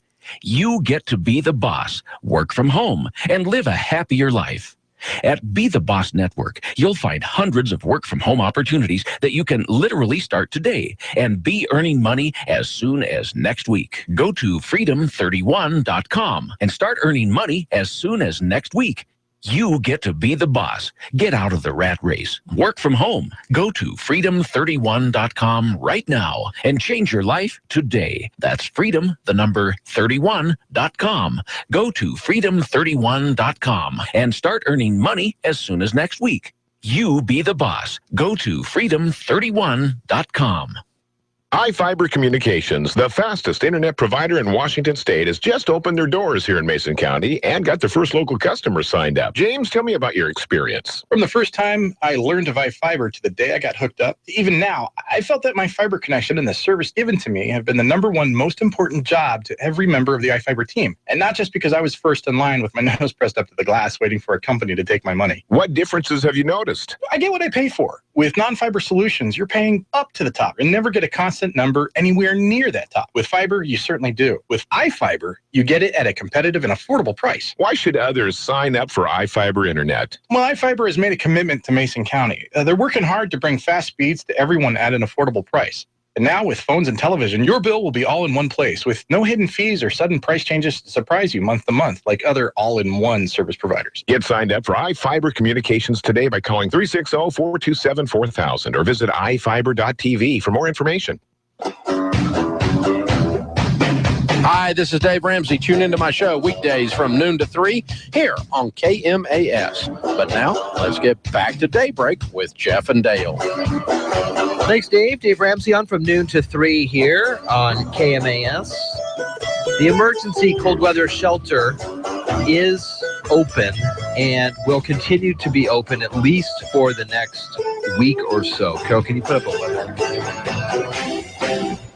No, the full day. Oh. Thank you. So yeah, we're not seeing any kind of warming conditions really for the next couple of days. So the cold weather shelter is open from 8p to 8a. So folks are going to just start to be put out this morning. And the wind chill temperature is predicted to be below 35. And that is cold. Doors open at 8. And then they're locked at 10. So if you're there, there's no concern. There are people that are there as well to monitor the situations. Community Lifeline Shelter located at 218 North 3rd, formerly the St. David Parish Hall in Shelton, and is open during the inclement weather. There's hot coffee, tea, hot cocoa available, and it is going to continue to be open. Wow. Right. And I had posted this on our Facebook page, and then there was some concern saying, well, the people that need it don't actually have internet, resources and et cetera. And so somebody else commented on saying, well, word of mouth, very important. And they do post signs on the door. So if you know somebody that may need it, or you know somebody that knows somebody, then just, let them know that it's available. Well, why can't they go to the library and get on Facebook? Right. But some people might not think about it. I'm just saying word of mouth helps a lot. It does. Besides the technology. And what better way than to put it on our Facebook page? Exactly. Our thousands of people who see it. That's right. And then they can tell people that they know, etc. Scrolling down on the alerts page, the top red line there at KMAS.com, a beautifully snowy picture from Hurricane Ridge. Is that where that photo was taken? Yeah, I love looking at the webcams up on Hurricane Ridge. You can see there's one of the parking lot, and there's one just a view up on top of Hurricane Ridge looking out at the Olympics. And it's just beautiful. We'll get a ski report tomorrow during the day and over the weekend as well, but lots of snow coming down. What a great picture that was. Yeah, it's like a frozen landscape. It's really cool looking. That is pretty cool stuff. It is 7:25 here at KMAS and KMAS.com. We were talking about the New Year's. It's New Year's Eve, and people are celebrating it in different ways all across the country. Here's ABC's Jim Cross coming from Phoenix with a look at some fun events that are happening tonight. In Prescott, north of Phoenix, Matt Broussard says it will drop a giant lit-up cowboy boot on historic Whiskey Row. Kind of celebrate the Western heritage of Prescott, having the world's oldest rodeo here for the month of July, being the cowboy capital of the West. In Flagstaff, we live in the biggest ponderosa pine forest in the world. So they will drop a giant pine cone at the Weatherford Hotel, which Sam Green owns. About 6 feet tall, and it's got LED lights. Jim Cross, ABC News, Phoenix. So not just about that ball that drops the Swarovski crystals or whatever it is. It'd be so beautiful in New York City. There are great celebrations all over with fun, kitschy little things. That's right. You could do one yourself. Drop Kaiser down. No. One, Carol. Or you could jump off the roof or something. I would have to be up until midnight to do this. Well, no. You could just fake it and pretend it was midnight and film it and show Kaiser. Yeah. Remember we did this? You were up till midnight. It was your first time. Exactly. How's Hurricane Ridge look this morning? Beautiful with the sun rising over it. I mean, the webcams, all day long I look at them because they're just so, especially this time of year when it's just clear out and has a blue sky. And right now the sun's just coming up over the top. So it's really pretty if you want to take a look at it.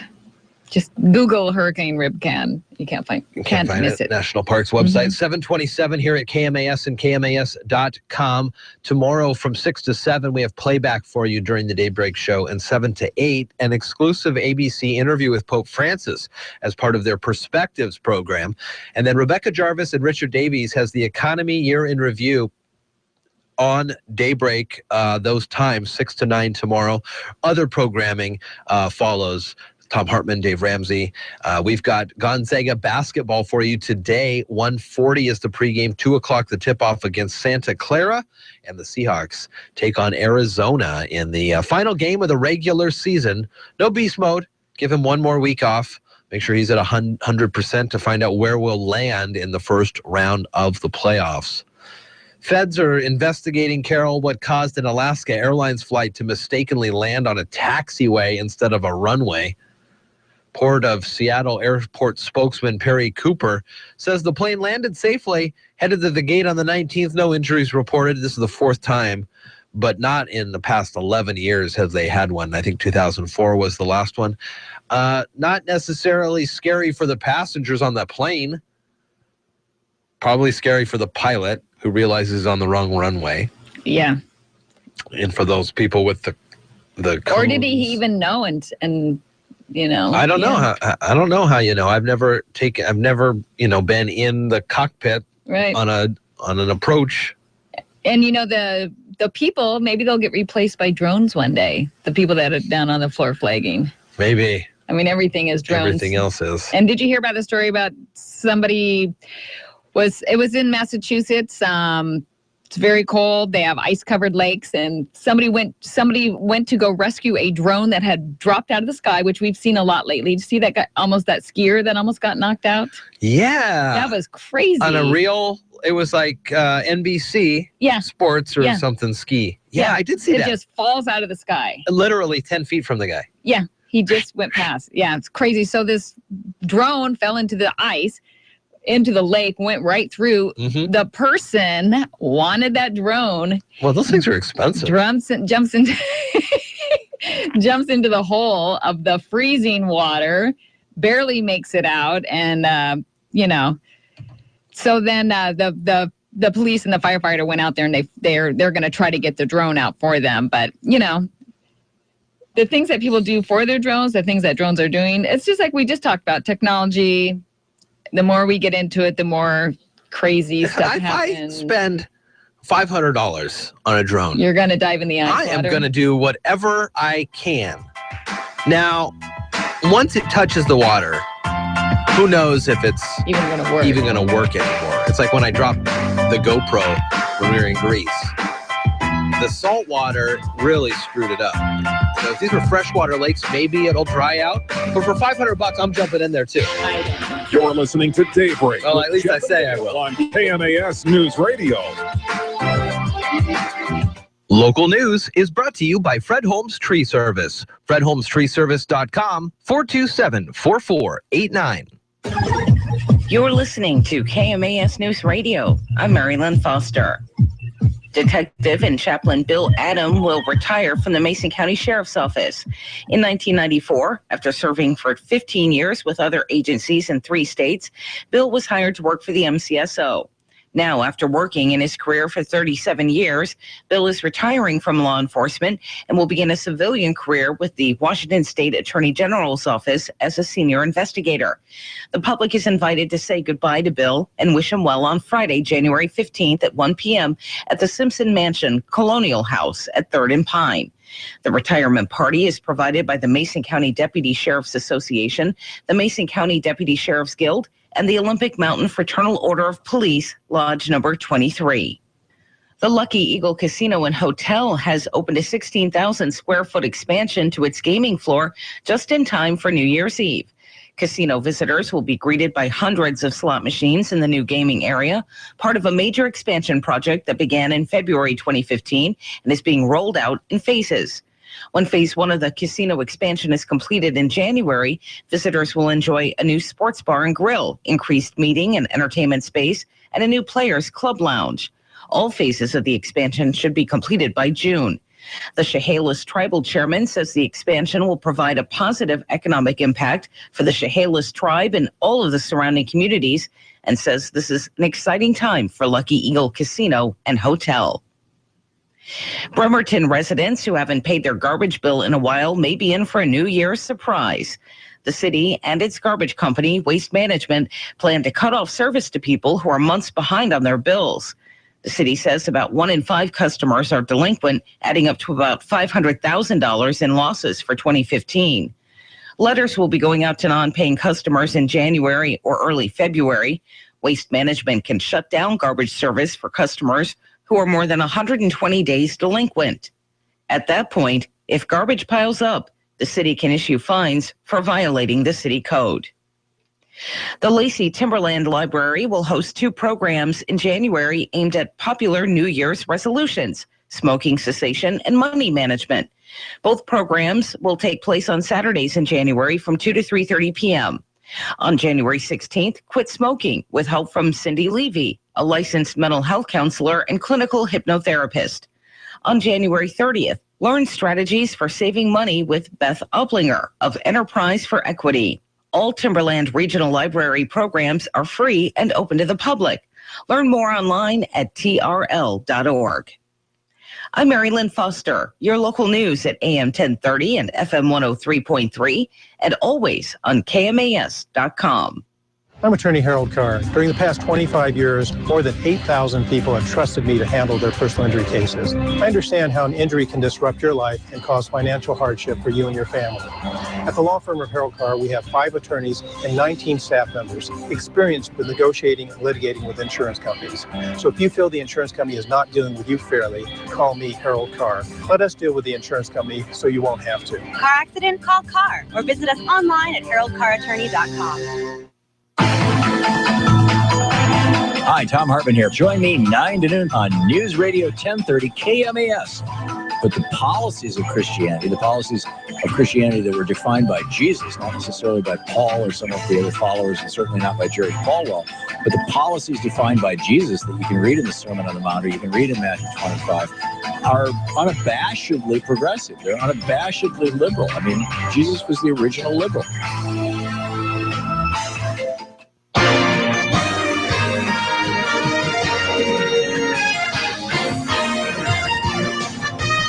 Frizzy, I think, is the word we're looking for. Thank you. Good morning, everybody. It is the last day of 2015. Wrap it up.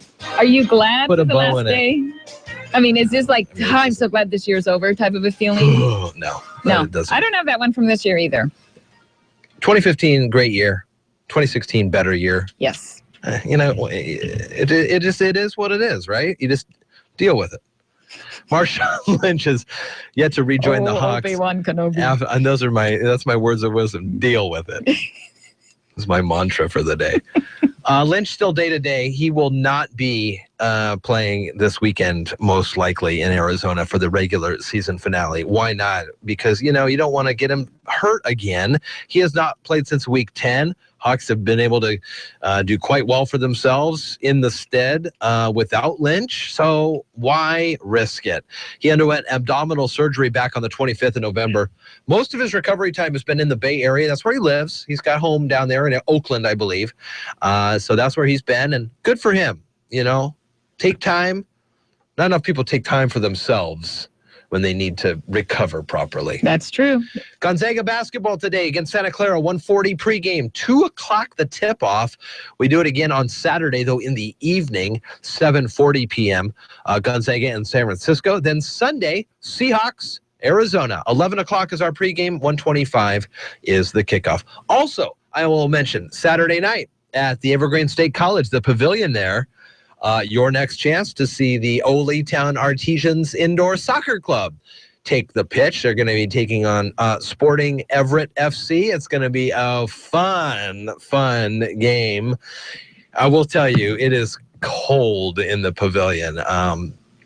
It's missing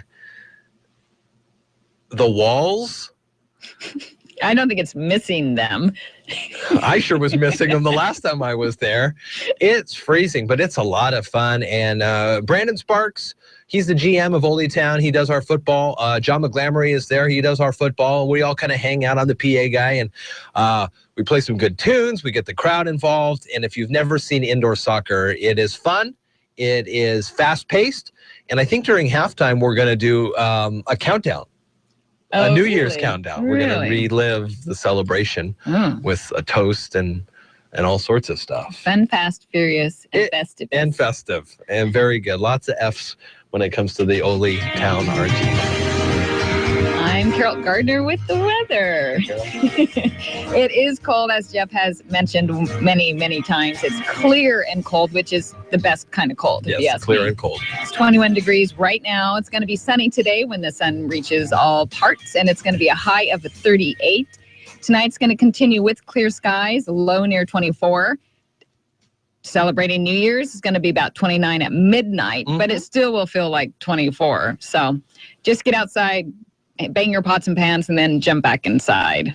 Boy, I got a story for you about New Year's. Tell you what, hold on 1 second, 7:37. It's Daybreak with Jeff and Dale on KMAS News Radio. Join the guys as they talk with neighbors, newsmakers, and each other, getting your day off to the absolute best possible start in the history of mornings. Connect with Jeff and Dale through the KMAS list.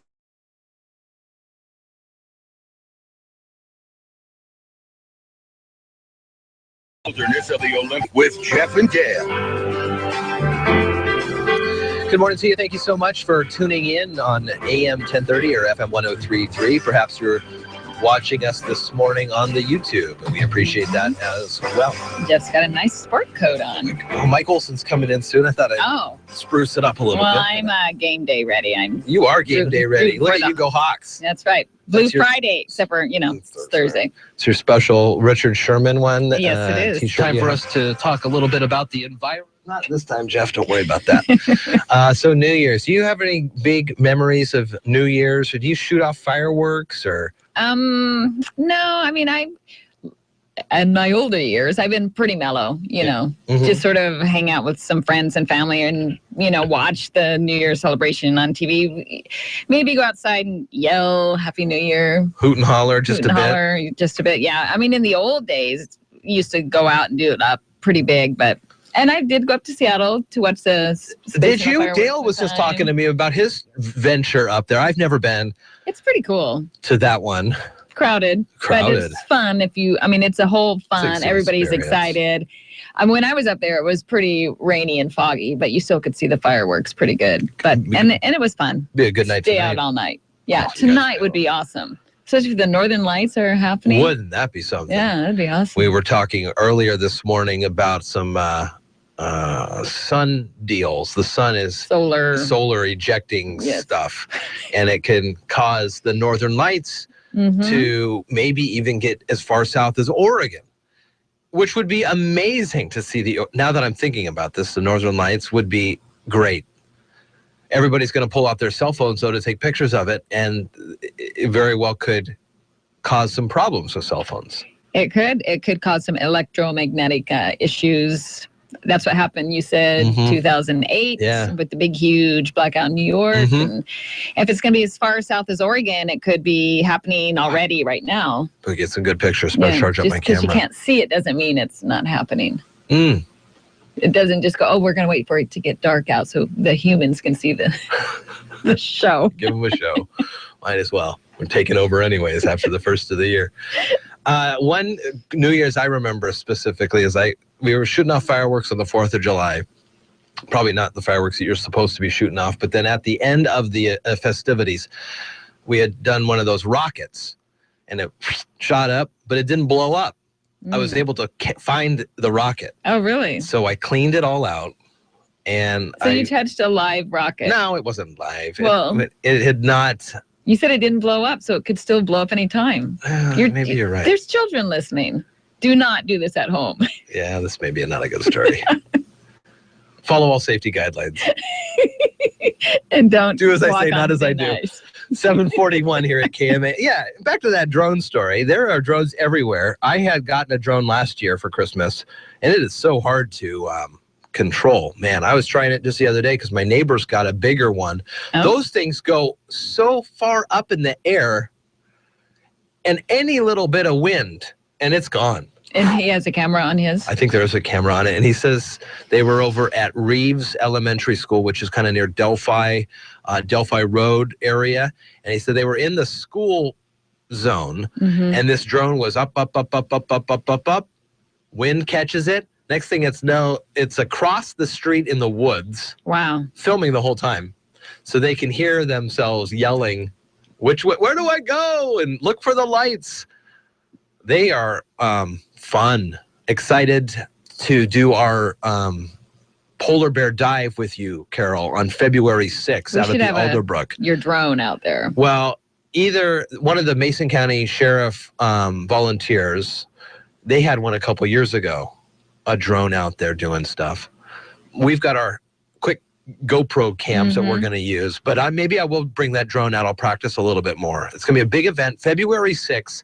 We would love to see you out at the Alderbrook, jumping in the frigid waters with us all throughout the day. Carol and I will be there. Dale will be there doing the music, and it's a lot of fun. So that's a big event that's coming up.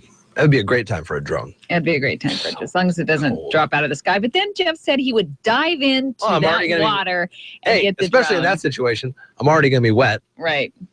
I'll jump right in there. Mm-hmm. Looking back at some of the big stories from around Mason County over the year, looking at stories posted on KMAS.com. This is kind of fun. May. We all felt that it was the end of the world, end of civilization. What was happening? Coming in May as the retail cannabis sales showed up. Yes. Cinco de Mayo was the first day for TJ's Cannabis. Yeah, that's right. Still the only one in Shelton, right? So far, yep. Still going. It's still going. Just drove up there yesterday. Drove by their cars in the thing. First local I-502 licensed pot shop, TJ's. We had TJ in. I remember that. We talked with him. That was fun. Came in. Then they also had those Hempapalooza. Oh, yeah. That was an event happening in Brennan for the first annual Cannabis Olympics. That was in the summer, yeah. That was in the summer in June. Just kind of, you can find a lot of these stories on KMAS.com. Pretty interesting stuff. Good stuff as we wrap up the year. Looking at some of the other things from around the Northwest, we'll have just any kind of big choices on the major networks. Ryan Seacrest, Jenny McCarthy, and Fergie bring you all the year's top music on Dick Clark's New Year's Rockin' Eve tonight. That's going to be on ABC. Seacrest says, everybody that was popular this year will be on the show.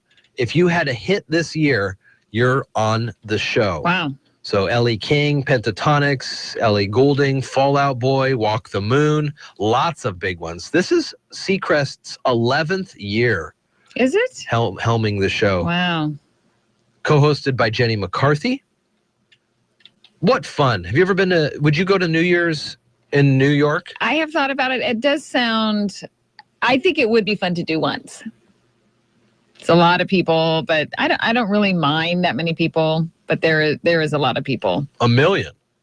1 million. They say 1 million are going to be there. That is a lot. Taylor Swift, T-Swift, is going to debut a new music video. First time anyone has seen it, including Jenny McCarthy and Ryan Seacrest. They haven't even seen the video yet. So that's going to be on ABC. Yeah. Of course, there's CBS has, not CBS, CNN has the classics, AC and Kathy Griffin.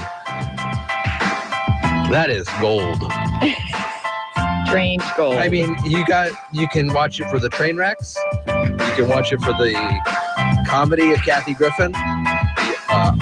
Uncomfortableness of Anderson Cooper. Yes, it's a little awkward sometimes watching that. I mean, it is just hitting on all cylinders. You're listening to Daybreak with Jeff and Dale on KMAS News Radio. Taylor Shellfish is a proud sponsor of the Environmentally Sound program. For 5 generations, the Taylor family's been stewards of a healthy and prosperous Puget Sound. In partnership with nature, Taylor Shellfish brings you the freshest, most sustainable shellfish you'll ever eat. Visit their store at 136 Southeast Lynch Road, open daily from 10 to 6, and they're online at TaylorShellfishFarms.com. Green Diamond Resource Company has been on the landscape for over 120 years here in Mason County, growing and nurturing our working forests. These forests provide the best of all worlds: clean air and water, protection for fish and wildlife, areas for hunting, fishing, and other recreation, all while growing essential wood products from lumber to paper to renewable energy. At Green Diamond, stewardship is one of our core values and our business. We're proud of our role in keeping Mason County and Washington green. With warmest thoughts, Westport Blues Festival sends best wishes for a holiday season filled with happiness. It is the hope of Westport Blues Festival that the hope and peace of the season will be with you always.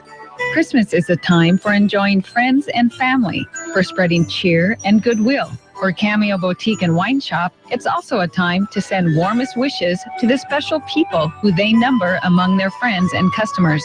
Best wishes from Cameo Boutique and Wine Shop in Union.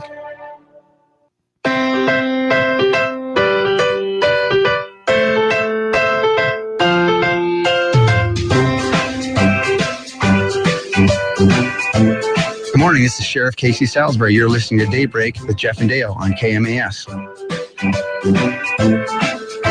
All right, good morning to you. It is Daybreak here, KMAS AM 1030, FM 103.3. Streamed at KMAS.com, where you can also find the links to our video stream. And we thank you so much for...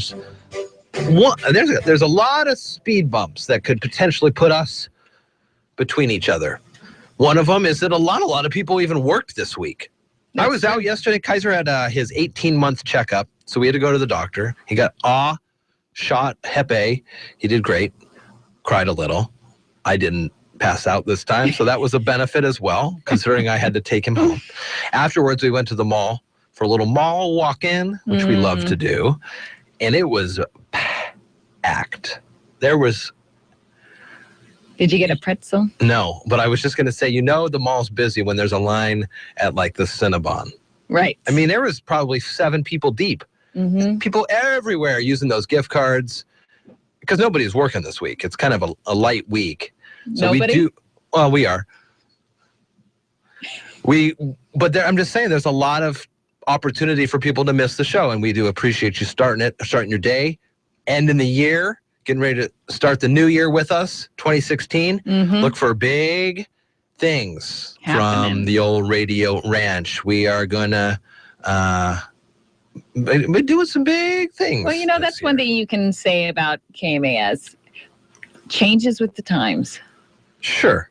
It just moves forward. We are moving forward. We've got some big things happening in the new year. And speaking of the new year, people are already celebrating in different parts of the globe. Where are we at here in the new year? Is it New Year's in like London yet or anywhere good? Russia, Siberia? Well, I think the people that live there are probably... They're probably pretty tickled. They're probably pretty tickled. I mean, it's pretty much all the like Samoa...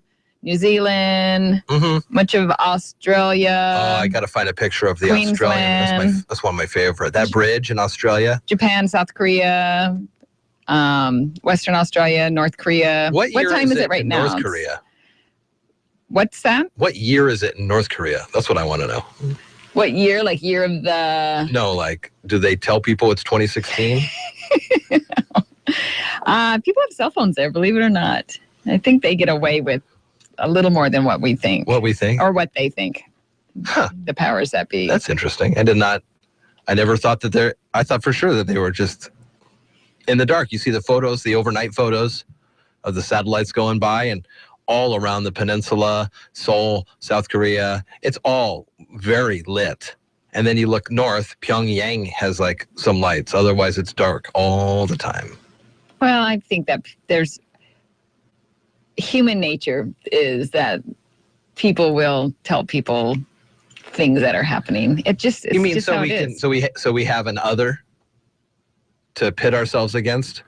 We can't be friends with everybody, right, Carol? Yes, we should be friends with everybody. Biggest movies of the year, looking at the entertainment, Jurassic World. Carol forgot that movie even came out. It wasn't at the top of my mind, but, it was such a big movie, and then all of a sudden Star Wars took over everything, and you forgot about any other movie that may have been playing. Jurassic World, a great, not a reboot of the series, because they referenced some of the old... Have you seen it yet? Jurassic World, yes. It's so good. And they referenced some of the old park. I mean, they're on Isla Nebular. Isla Nebular. That's the one where they started. And so they show the old visitor center. The T-Rex screamed at in the end of the first one. They got those cool those night vision goggles that you remember, and the old Ford Explorers. I would love to have a car like that, those Jeeps or whatever they are. and paint them over to be like a Jurassic Park car. Star Wars, of course, is huge and will continue to be huge. Avengers Age of Ultron, which is a pretty good movie, actually. James Spader is the voice of the bad guy. That brought in a bunch of money. Inside Out was a good one at the box office. Did you see that? Inside Out is about the emotions. I didn't, but it looks good. It's on my list to see. Furious 7, Minions, Hunger Games, Mockingjay Part 2, Martian, Cinderella, the live-action remake, and Spectre were the top 10 movies at the U.S. box office for their gross earnings. And, of course, Star Wars will be the number one we'll talk about forever. But it debuted at number 7 on the top 10 list, already over $1 billion. That's amazing. That is amazing. So, we were talking about, Times Square. Mm-hmm. People are already lined up in New York. You got to make a spot. Yeah, you do have to. There's going to be 6,000 police officers, rooftop snipers, and helicopters in the area. It's pretty amazing. Would you be nervous to go to Times Square? Well, you'd have to be nervous everywhere. Right. Really. Mm-hmm. You could be nervous. You could be nervous in Seattle. You could be nervous. I don't know. I don't know what to tell you. You either can live your life totally nervous the whole time because you never know what's going to happen, or you can be aware and watch out and be conscious and pay attention. That's a lot of people. That is a lot of people. So who's the mayor there now? Bill de Blasio. Mm-hmm. He said that there's a lot of visual deterrence, but also a lot of unseen deterrence going on concurrently. Well, rooftop snipers. Yeah. Hopefully you're not going to see those ones. Not going to be looking around. Exactly. They work hard. They do this every year. They've done it every year forever. They know what they're doing. They're professionals.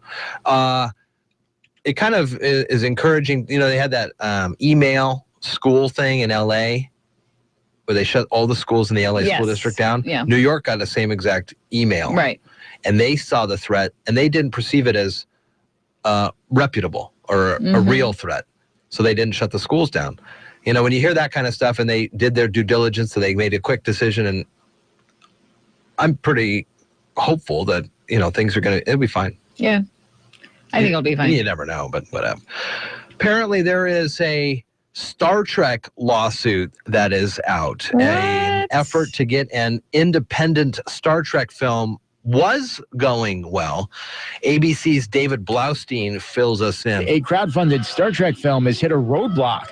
Paramount and CBS have filed a lawsuit in an effort to stop the people behind the film Axanar. The complaint states the project, quote, infringes plaintiffs' works by using innumerable copyrighted elements of Star Trek, including its settings, characters, species, and themes.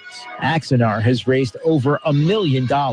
David Blaustein, ABC News. Thank you, David. So that is a crowd-funded attempt at a movie in the Star Trek universe.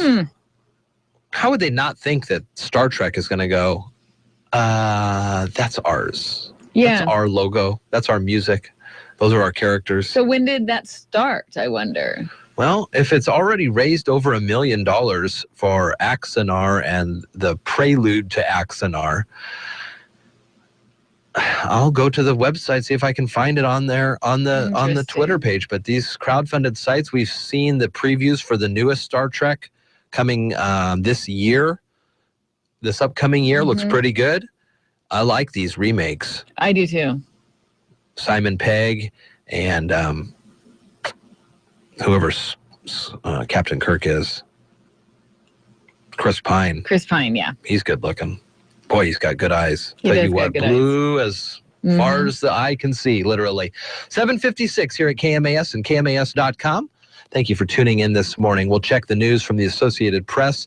After the news, we'll have the Old Farmer's Almanac coming up here shortly as well. And documents released by the State Department of Corrections show that the Attorney General's office advised the agency in 2012 that it wasn't necessary to manually recalculate prisoner sentences after a software error. The glitch ultimately led to the erroneous early release of thousands of prisoners. We had two stories on both different sides of this yesterday. One about a guy who got out was putting his life back together, got a job, was living back with his folks, but employed, reconnected with his kids. Now he's got to go back to jail.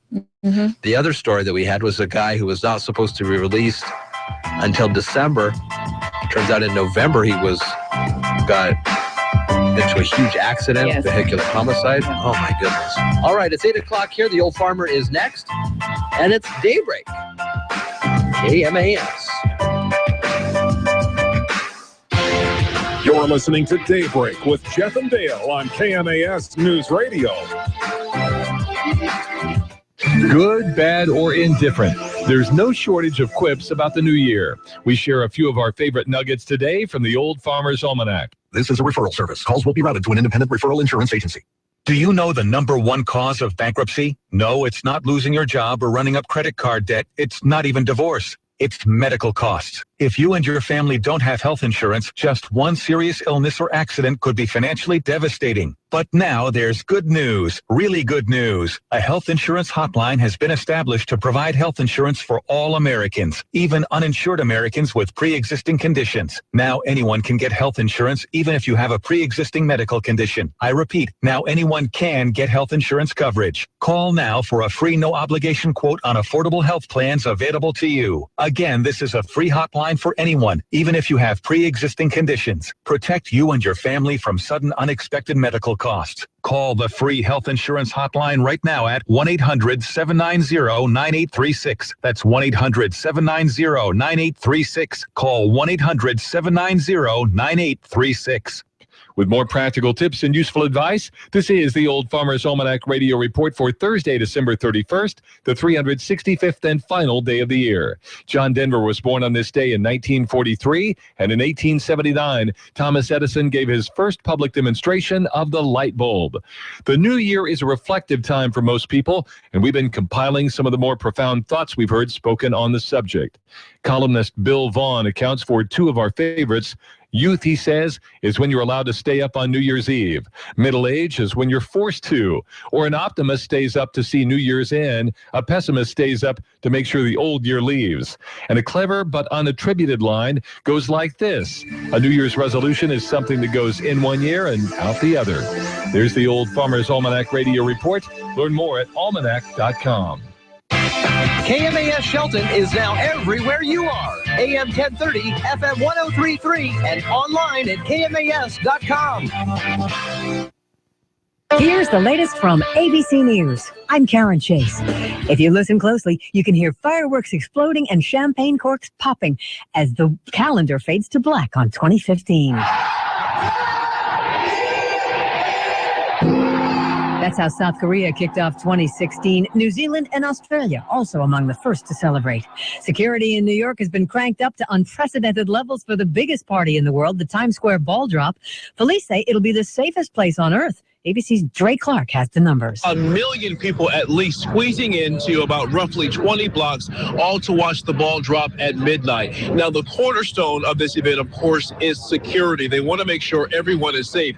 And so revelers coming down here for the New Year's Eve ball drop will see an unprecedented show of security from the NYPD. We're talking about more than 6,000 police officers assigned just to Times Square alone. Bill Cosby's lawyers say he'll be cleared of the felony indecent assault charge against him in Pennsylvania. Cosby attorney Monique Presley says it's more than a coincidence that the charges were filed just under the wire of the statute of limitations. What we have is the fulfillment of a campaign promise from a prosecutor who used this case and used the current climate about the allegations against my client in order to get into office. Tanya Couch, the mother of the Texas affluenza teen captured with him in Mexico, will soon be back in Texas and held on $1 million bond. 18-year-old Ethan is fighting extradition. ABC's Matt Gutman is in Mexico. Ethan Couch has spent more time locked up in this immigration detention center than he ever did in a U.S. prison. Now, we're told inmates here sleep on mats on the floor. Mexican authorities are telling us these immigration proceedings could keep him here for weeks. When President Obama appeared on Comedians in Cars Getting Coffee, he rode in Jerry Seinfeld's Corvette, then took him for a ride in the presidential limo, a Cadillac he calls the Beast, saying it's cool to be able to call a nuclear sub from the car. This is ABC News. Hi, I'm Jay Farner, president of Quicken Loans. Call Quicken Loans now to see if you qualify for the government's Home Affordable Refinance Program, or HARP. And for 6 years in a row now, J.D. Power has ranked Quicken Loans highest in the nation in customer satisfaction. And for the second year in a row, they've also ranked us highest in mortgage servicing. Call 800-QUICKEN or visit QuickenLoans.com. Visit jdpower.com for award information. Call for cost information and conditions. Equal housing lender, licensed in all 50 states, NMLSConsumerAccess.org, number 3030. Finally, there's a lightweight cat litter that doesn't act lightweight. It's Arm & Hammer Clump and Seal Lightweight. My name is Erin, and I'm a professional pet sitter. I deal with cat litter all day.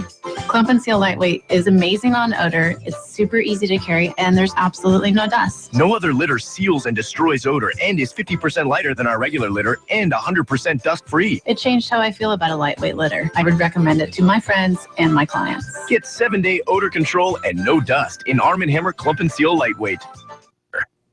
Residents are witnessing an unusual sight in Venice. ABC's Megan Williams explains. Italy's famous city of canals is fast becoming a city of ditches. An exceptionally dry winter has left the canals of Venice with record low water levels. Some of the picturesque canals have such little water that the city's famed gondoliers can no longer navigate. Even the water buses in the larger canals are having a tough time operating. It's not just lack of rainfall that's drying up the canals. Abnormal tides, too, have led to lower levels. Megan Williams, ABC News, Rome. Caitlyn Jenner has reached an undisclosed settlement with the family of a man killed in a traffic accident she was involved in Malibu in February. One victim had sought compensatory and punitive damages, claiming she suffered loss of wages and earning capacity, and also sought compensation for medical expenses. The driver died after the former Olympian hit his car, causing it to roll into oncoming traffic. Karen Chase, ABC News. Local news is brought to you by Fred Holmes Tree Service. FredHolmesTreeService.com, 427-4489. You're listening to KMAS News Radio. I'm Marilyn Foster. Detective and Chaplain Bill Adam will retire from the Mason County Sheriff's Office. In 1994, after serving for 15 years with other agencies in 3 states, Bill was hired to work for the MCSO. Now, after working in his career for 37 years, Bill is retiring from law enforcement and will begin a civilian career with the Washington State Attorney General's office as a senior investigator. The public is invited to say goodbye to Bill and wish him well on Friday, January 15th at 1 p.m. at the Simpson Mansion Colonial House at 3rd and Pine. The retirement party is provided by the Mason County Deputy Sheriff's Association, the Mason County Deputy Sheriff's Guild, and the Olympic Mountain Fraternal Order of Police, Lodge number 23. The Lucky Eagle Casino and Hotel has opened a 16,000 square foot expansion to its gaming floor just in time for New Year's Eve. Casino visitors will be greeted by hundreds of slot machines in the new gaming area, part of a major expansion project that began in February 2015 and is being rolled out in phases. When phase 1 of the casino expansion is completed in January, visitors will enjoy a new sports bar and grill, increased meeting and entertainment space, and a new players club lounge. All phases of the expansion should be completed by June. The Chehalis tribal chairman says the expansion will provide a positive economic impact for the Chehalis tribe and all of the surrounding communities, and says this is an exciting time for Lucky Eagle Casino and Hotel.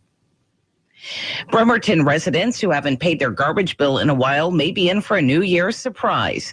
The city and its garbage company, Waste Management, plan to cut off service to people who are months behind on their bills.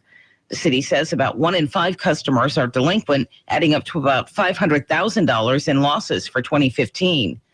Letters will be going out to non-paying customers in January or early February. Waste Management can shut down garbage service for customers who are more than 120 days delinquent. At that point, if garbage piles up, the city can issue fines for violating the city code. The Lacey Timberland Library will host 2 programs in January aimed at popular New Year's resolutions, smoking cessation and money management. Both programs will take place on Saturdays in January from 2 to 3:30 p.m. On January 16th, Quit Smoking with help from Cindy Levy, a licensed mental health counselor and clinical hypnotherapist. On January 30th, Learn Strategies for Saving Money with Beth Uplinger of Enterprise for Equity. All Timberland Regional Library programs are free and open to the public. Learn more online at trl.org. I'm Mary Lynn Foster, your local news at AM 1030 and FM 103.3, and always on KMAS.com. Hi, this is Alex Jones on KMAS News Radio. First, they disarm the people, then they disarm the police, the state police, the local police, except for special paramilitary special event police that are the new Praetorian Guard. And then they serve under the UN. That's why Austin police, DC police, New York police are all in these international exchange programs. Sound reasonable on the surface, but they're all being unified into one global standardized command. Is your family doing some growing? Whether it's an expansion of your home or the addition of a new family car, Peninsula Credit Union can provide fast, friendly service with terrific rates. We offer personal lines of credit, affordable auto loans, and a variety of home loan options to get you moving. Visit our offices in Shelton, Belfair, Paulsbo, Port Orchard, and Port Townsend, or go online to pcfcu.org. At Peninsula Credit Union, our priority is you. Go figure, the Warriors lose and the 76ers win. Kobe says goodbye to Boston and the Badgers take a holiday. Hi, everybody. Todd Ant reporting on sports. In all fairness, the Warriors played in Dallas without Stephen Curry, who has a leg bruise. Back to Barea, stepping into the threes. They don't get to him. He knocks down another one. On KESN, 23 points for J.J. Barea and Dallas's 114-91 victory over the Warriors. And Philadelphia picked up a scarce victory on the road, no less, 110-105 in Sacramento. Kobe Bryant received a rare hero's send-off in Boston in his last visit to Beantown. Three-pointer by Bryant. It's good. Kobe just buried a long three. On KSPN, Bryant, a double-double in the Lakers' 112-104 win in Boston. The crowd chanted his name in the final minute. At the Holiday Bowl in San Diego, number 23, Wisconsin took the lead on a late field goal. Southern Cal had one last shot. Kessler got rid of it. It was deflected by Sitchy and picked off by Shelton. On ESPN, the Badgers win 23-21 over USC. Three other bowl games last night at the Music City Bowl. Jackson has the ball, gives it. Radcliffe, no, he kept it. Pulls out of a tackle of the 5 and dances into the end zone for a touchdown. Lamar Jackson. On Learfield Sports, Jackson, 2 rushing touchdowns, 2 passing scores. Louisville beat Texas A&M 27-21. Dak Prescott, 4 touchdowns in Mississippi State's 51-28 win over North Carolina State. And Auburn crushed Memphis 31-10 in the Birmingham Bowl. The college football semifinals on New Year's Eve, undefeated and top-ranked Clemson takes on Oklahoma in the Orange Bowl. Tigers coach Dabo Sweeney sent 3 reserve players home for failing drug tests. You're going to have some discipline from time to time. It's just part of it. There's consequences for your actions. Kickoff from Miami Gardens at 4 Eastern. And the Cotton Bowl with Alabama taking on Michigan State. That's an 8 o'clock kickoff from Arlington, Texas. Back to the NBA. San Antonio 19-0 at home after pounding the Suns 112-79. All the top 25 college basketball teams in Action 1, including Maryland, Virginia, and North Carolina. Women's hoops, UConn and Notre Dame big winners. Have a great New Year's, everybody. Todd Ant, ABC Sports.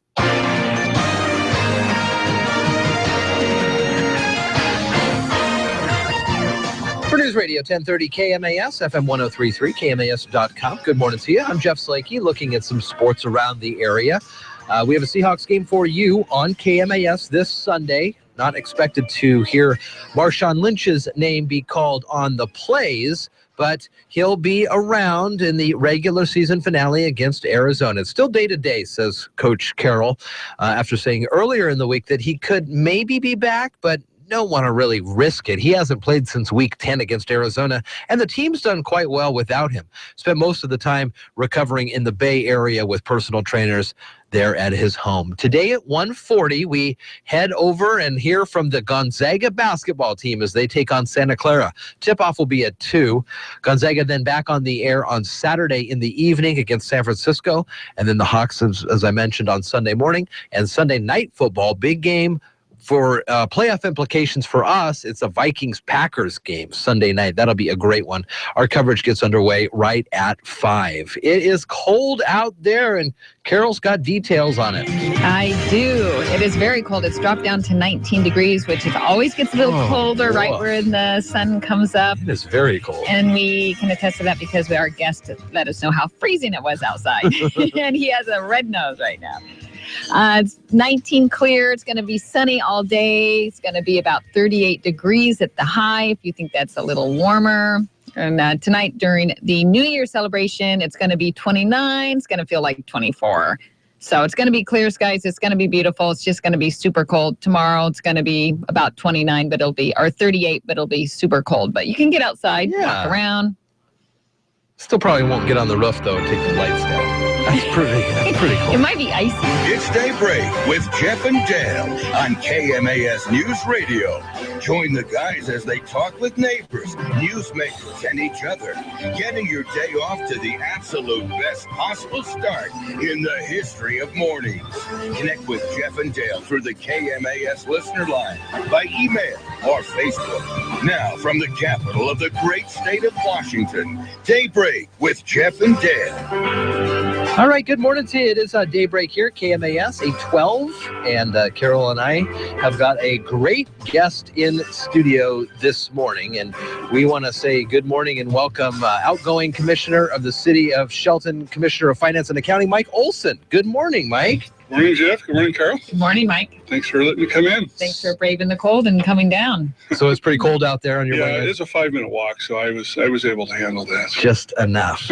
So, Mike, you, as of when, were done on the City Commission? Well, the last meeting was Monday. Okay.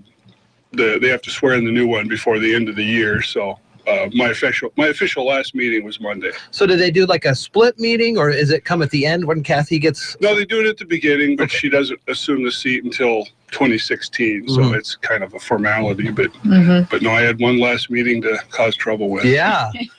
And you were a Commissioner of Finance and Accounting for the City of Shelton. It was for 4 years. Correct. You were on the term there. What do you think, looking back to the first day you started to now the last day of 2015, what are some highlights that you can look back on? Well, the highest one and the most recent one is the passage of the Transportation Benefit District. Yeah.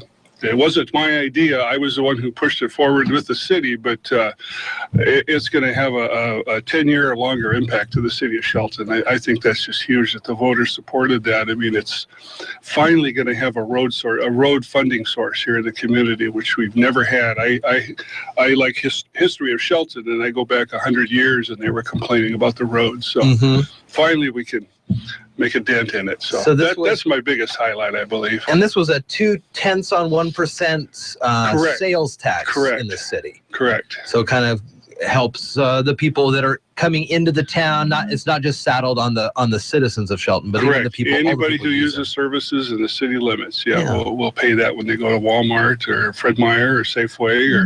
Which makes sense. That's great. Yeah, and I think that's why I had a lot of.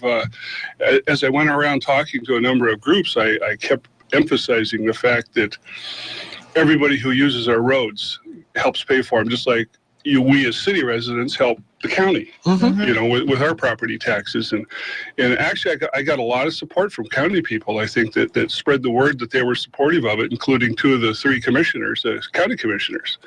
So it meant a lot. I think it really helped push it over, especially since it was kind of my baby and I didn't get reelected, but they did pass this. So I guess it says something about me. You've been a great advocate in the city. You've spoke passionately about many subjects. Other than the Transportation Benefit District, there was some times when you and other city commissioners kind of got into it a little bit, and that's always healthy for the process. Absolutely. What were some things that you started on one side of an issue and maybe another commissioner was on the other side, but by the end of it, either you've come together or you've both changed each other's minds? Do you have anything like that? Yeah, one real good example was the frontage sidewalk issue in the community. Prior to us changing it, if you built a house on an infill lot, which is a lot that's undeveloped in the city required you to put in sidewalks, curbs, gutters, storm, full meal deal, and it could get up there in the $15,000 range. And I always supported that. I'm a local builder, and I purposely picked lots where I didn't have to do that because it was expensive. And I know that Krantz never supported it. He was a real advocate of not wanting anything like that. So as we went along, I came up with a solution of the city paying for the engineering and the design, which cut that probably 2/3 of the cost out of that. Wow. And so I kept coming closer to Gary on that, to where we got it down to the point where the builder only paid into a mitigation fund for future use somewhere in the city, of around $2,500 tops on a 60-foot lot. If you're in a corner lot, it would be more. But I have a feeling that's going to be booted out to the wayside. Mm-hmm. So that was my big example of coming real close. And that's about the only one. Yeah. It was many 2-to-1 votes over the last couple of years. Yes, there were. So what's next for you? Now back to Citizen Olson. Well, I've always held my general contractor's license, and I've purchased a historic home that I'm restoring here in town. I have a real, it is a business for me, but I have a real love of preservation of historic homes, and I've bought one here in town that I'm in the middle of restoring. Is it a pet project, or you plan on moving into the house? No. It'll be we'll sell it. Yeah. In the end, yeah. I think I'd love to move into it, but I'd have to give up my other historic homes, so I'm probably stuck there. So, what are some of the challenges the city is going to be facing in the next year? Well, I think the biggest one is revenue.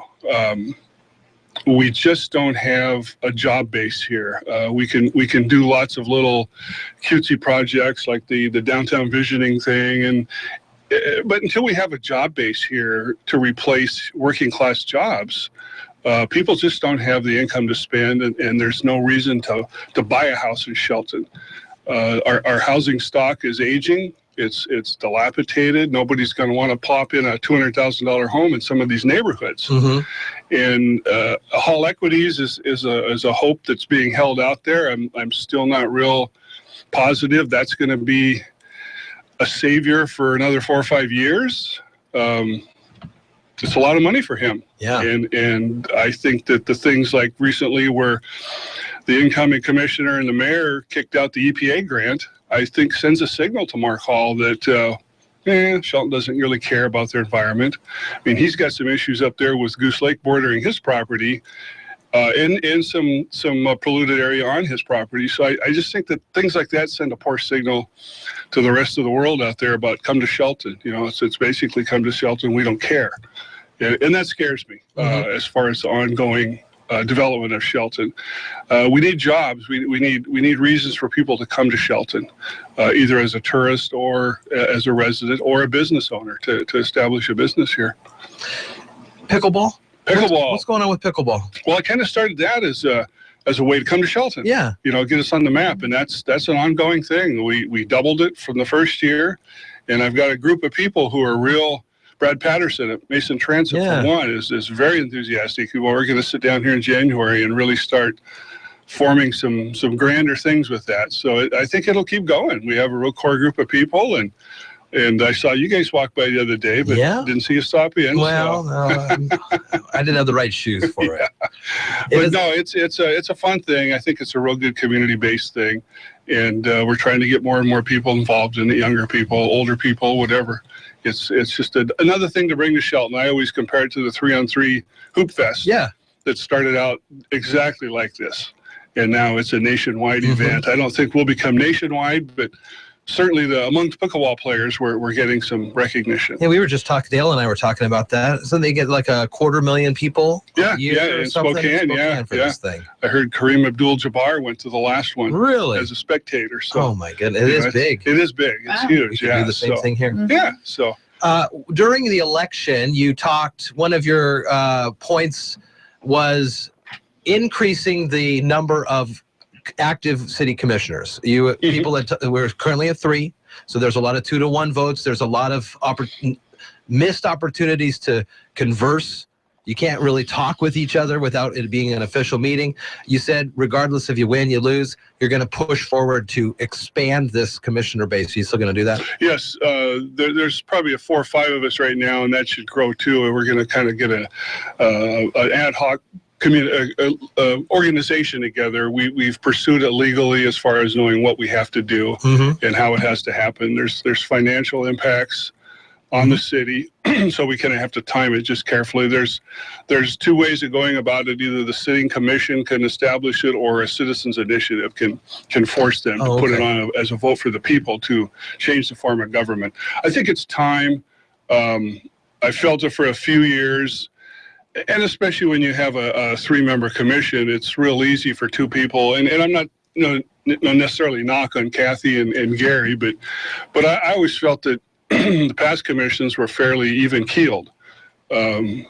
Not to say Tracy and I were always even keel, but I'm a little worried about a majority membership that's not as community minded, and I think it's time to increase that to get more people involved, and I think this will do it. I think there's a good groundswell right now to do this. Are you still going to come to the meeting? Going to be at the first meeting of the first of the year? Absolutely, yeah. I'm going to love being a resident now, and being polite and keeping an eye out for them. I always like to joke and tell people I know where all the skeletons are buried. So. You can have a citizen reporter. Yeah, I know, right? There you go. Right there. I was real impressed with Kathy the other day. Came up to me and during the campaign, I also advocated for involving a high school student as like a honorary city commissioner. Oh, sure. Kind of a liaison, and she asked me if it would be okay if she took that idea from me, and I said absolutely. That's a great idea. We're doing so much in the community with schools. And yes, I'm with the Graduation Matters thing. I think that's a great. The city's ready for it. I think it's long overdue with the pool situation.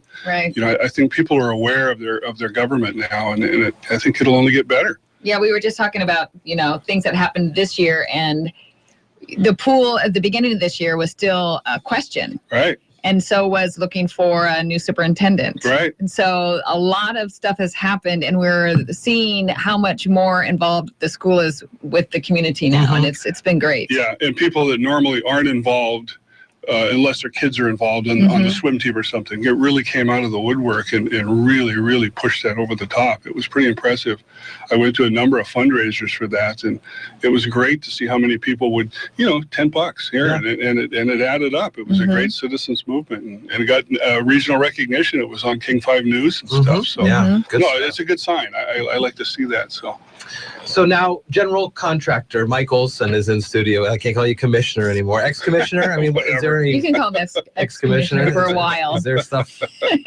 Former commissioner Mike Olson? That's much Or I like to, with the journal, put in there that I was the ousted commissioner. Ousted. Yeah, it feels like I was really, that's kind of like the dictator. Yeah, ousted commissioner.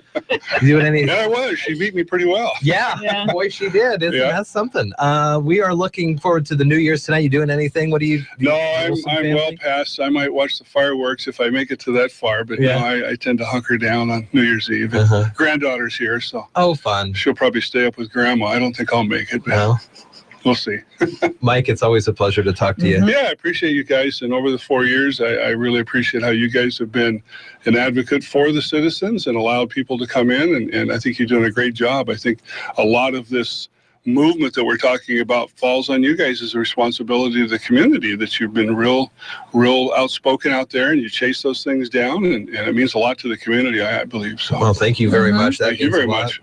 It's 8:25. We'll let you go. Have a great rest of your day. Have a great rest of the year. Same to you guys. And we'll welcome you back next year as a citizen. Yeah. Okay, do that. Yeah. All right. Come on by whenever you like. Pickleball time. That's right. We will be, and KMAS is going to be deeply involved in pickleball this year. Yeah. So. Jeff has already, or Dale has already donated his DJ time. Yeah, good. Excellent.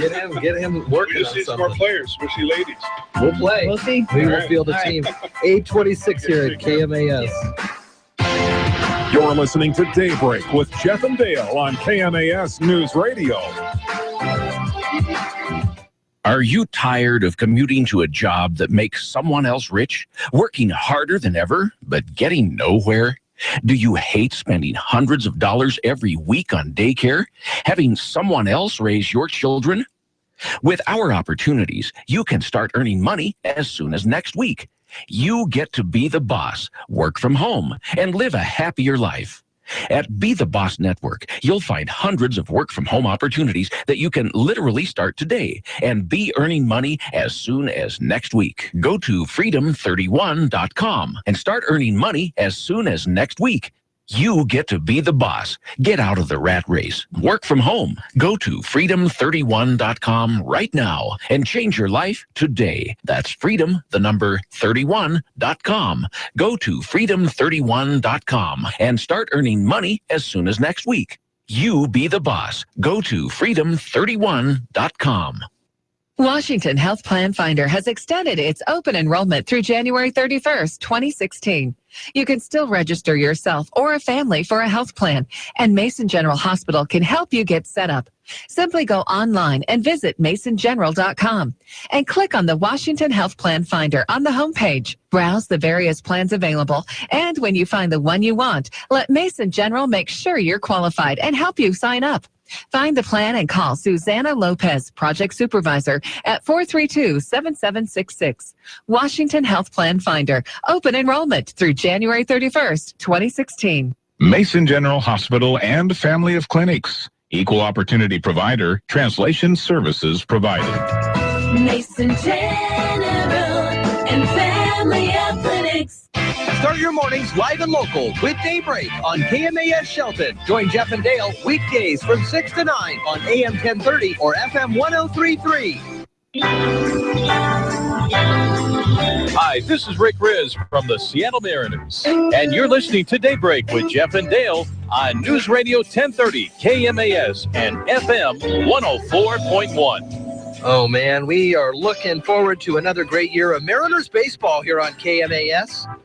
Everybody kind of starts showing up in the middle of February. I think the first Mariners exhibition game is March 2nd against their friendly rivals, the San Diego Padres, who they share time with down at the stadium. That'll be fun to get the Mariners back on the air. On the phone line right now to check the morning stock numbers, Karen Shade. Good morning. How are you? Happy New Year. Happy New Year. What's going on with Wall Street this morning? Well, U.S. stocks are lower to start the last trading session of 2015, leaving the Dow and the S&P 500 in negative territory for the year for the first time since 2008. In economic news, initial jobless claims came in higher than estimated for the week, with continuing claims nearly at expectations. Treasuries are almost higher than early trading. So far this morning, the S&P 500, the best performing sector is healthcare, while the worst performing sector is utilities. The Dow Jones Industrial Average is down 116 points at 17,487. The Standard & Poor's 500 Index is down 14 points at 2,048. And the NASDAQ Composite Index is down 29 points at 5,036. This morning, volume on the New York Stock Exchange is moderate, with 130 million shares being traded, and decliners are outnumbering advancers by roughly 3-to-1 margin. In commodity markets, the spot price of gold is up 44 cents to $1,061.92. The spot price of silver is down 2 cents to $13.87, and crude oil prices are up 8 cents to $36.68. And the bond markets, the 30-year Treasury yield is currently 3.01%, and the 10-year Treasury yield is currently 2.27%. Stocks of local interest, Amazon is down $3.63. Boeing is up 16 cents. Costco is down $1.52. Starbucks is down 32 cents. And Microsoft is down 69 cents. This is Karen Shade with Edward Jones, member SIPC, serving individual investors with personalized attention and long-term financial advice. I'm located at 1051 Southeast State Route 3 in Shelton. And if you'd like additional information, you can contact me at 426-4590. And daily commentary is also located on our website at edwardjones.com. Have a happy New Year, Karen. You too. Talk to you on Monday. Okay. Yes, Bye. you shall. Bye-bye. 8:30 here at KMAS, KMAS.com. The latest in local news from Mary Lynn Foster is coming up next. It's brought to you by Shelton Health and Rehabilitation. You're listening to KMAS News Radio. I'm Mary Lynn Foster. Detective and Chaplain Bill Adam will retire from the Mason County Sheriff's Office. In 1994, after serving for 15 years with other agencies in 3 states, Bill was hired to work for the MCSO. Now, after working in his career for 37 years, Bill is retiring from law enforcement and will begin a civilian career with the Washington State Attorney General's Office as a senior investigator. The public is invited to say goodbye to Bill and wish him well on Friday, January 15th at 1 p.m. at the Simpson Mansion Colonial House at 3rd and Pine. The retirement party is provided by the Mason County Deputy Sheriff's Association, the Mason County Deputy Sheriff's Guild, and the Olympic Mountain Fraternal Order of Police, Lodge number 23. The Lucky Eagle Casino and Hotel has opened a 16,000 square foot expansion to its gaming floor just in time for New Year's Eve. Casino visitors will be greeted by hundreds of slot machines in the new gaming area, part of a major expansion project that began in February 2015 and is being rolled out in phases. When phase 1 of the casino expansion is completed in January, visitors will enjoy a new sports bar and grill, increased meeting and entertainment space, and a new players club lounge. All phases of the expansion should be completed by June. The Chehalis tribal chairman says the expansion will provide a positive economic impact for the Chehalis tribe and all of the surrounding communities, and says this is an exciting time for Lucky Eagle Casino and Hotel. Bremerton residents who haven't paid their garbage bill in a while may be in for a New Year's surprise. The city and its garbage company, Waste Management, plan to cut off service to people who are months behind on their bills. The city says about 1 in 5 customers are delinquent, adding up to about $500,000 in losses for 2015. Letters will be going out to non-paying customers in January or early February. Waste Management can shut down garbage service for customers who are more than 120 days delinquent. At that point, if garbage piles up, the city can issue fines for violating the city code. The Lacey Timberland Library will host 2 programs in January aimed at popular New Year's resolutions, smoking cessation and money management. Both programs will take place on Saturdays in January from 2 to 3:30 p.m. On January 16th, Quit Smoking with help from Cindy Levy, a licensed mental health counselor and clinical hypnotherapist. On January 30th, Learn Strategies for Saving Money with Beth Uplinger of Enterprise for Equity. All Timberland Regional Library programs are free and open to the public. Learn more online at trl.org. I'm Mary Lynn Foster, your local news at AM 1030 and FM 103.3, and always on KMAS.com. Stop by Mason PUD 3's Shelton or Belfair offices this month and pick up your free 2016 PUD calendar. The calendar has important tips for energy efficiency, storm preparation, and contact information, so it's always close at hand. The calendar also has beautiful photos of Mason County scenery. Supplies are limited, so get your calendar before they're all gone. Mason PUD number 3, providing clean, renewable, and reliable energy every day. If you could wave a wand and change one thing about your house, what would it be? Hold that thought, but forget the wand. Home improvement isn't magic.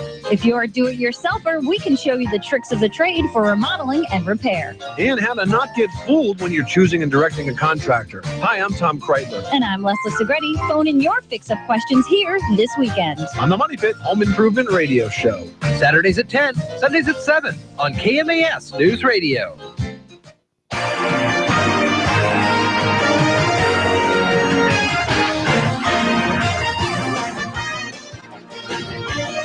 Bring that up for the rest of the ever, aren't you? Carol Gardner, Jeff Slakey, Daybreak, good morning to you. The last day of 2015? Yes, good morning. What's wrong with this? 2015.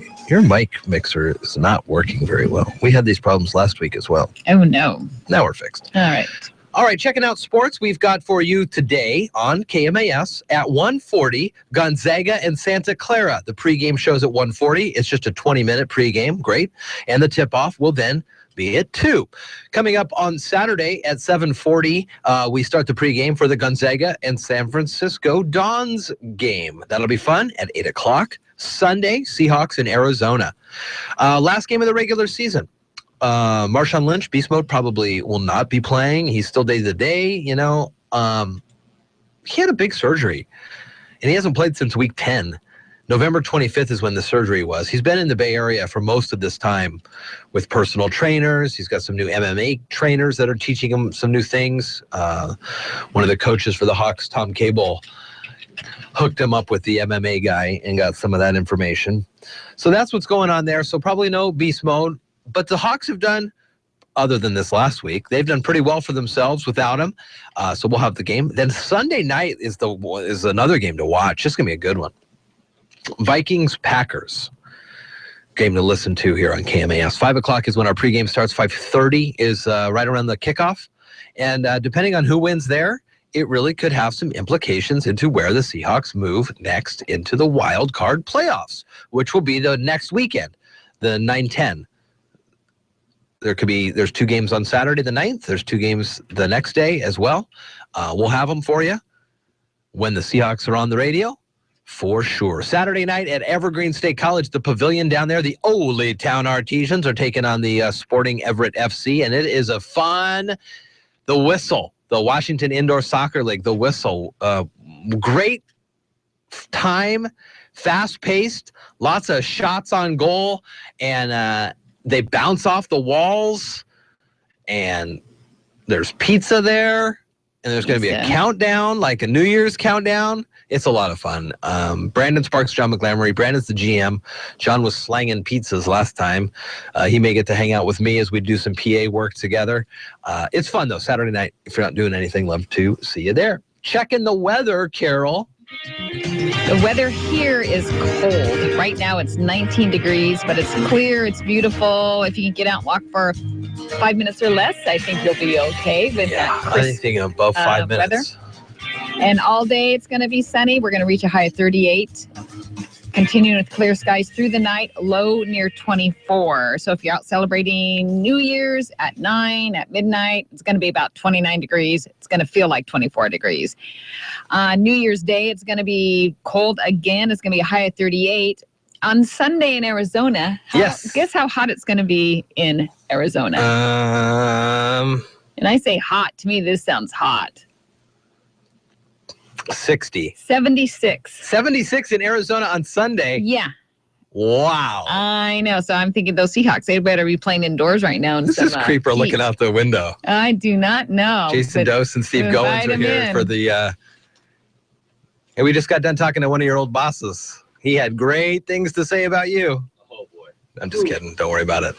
All right. Are you done with the weather? I am done. Sounds like a cold, plan. right? Yep, it is cold.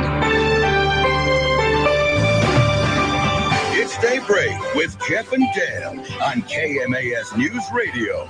Join the guys as they talk with neighbors, newsmakers, and each other, getting your day off to the absolute best possible start in the history of mornings. Connect with Jeff and Dale through the KMAS listener line, by email or Facebook. Now from the shores of Hood Canal, Daybreak with Jeff and Dale. People watching. All right, good morning to you. It's 8:39 at KMAS. It's Daybreak, and Jeff and Carol here with you, and we're going to focus on Shelton in the last minutes of the show, in the last show of 2015. It's all about us. Jason Dose and Steve Goins in studio. Morning, guys. Good to see you. Good morning. Good morning. Good morning. Yeah, good. How cold is it? It's pretty cool out there. Yeah, pretty cool. Feels like about 25. Yeah, I bet. Is it? 19. Is that right? At Sanderson Field. Yeah.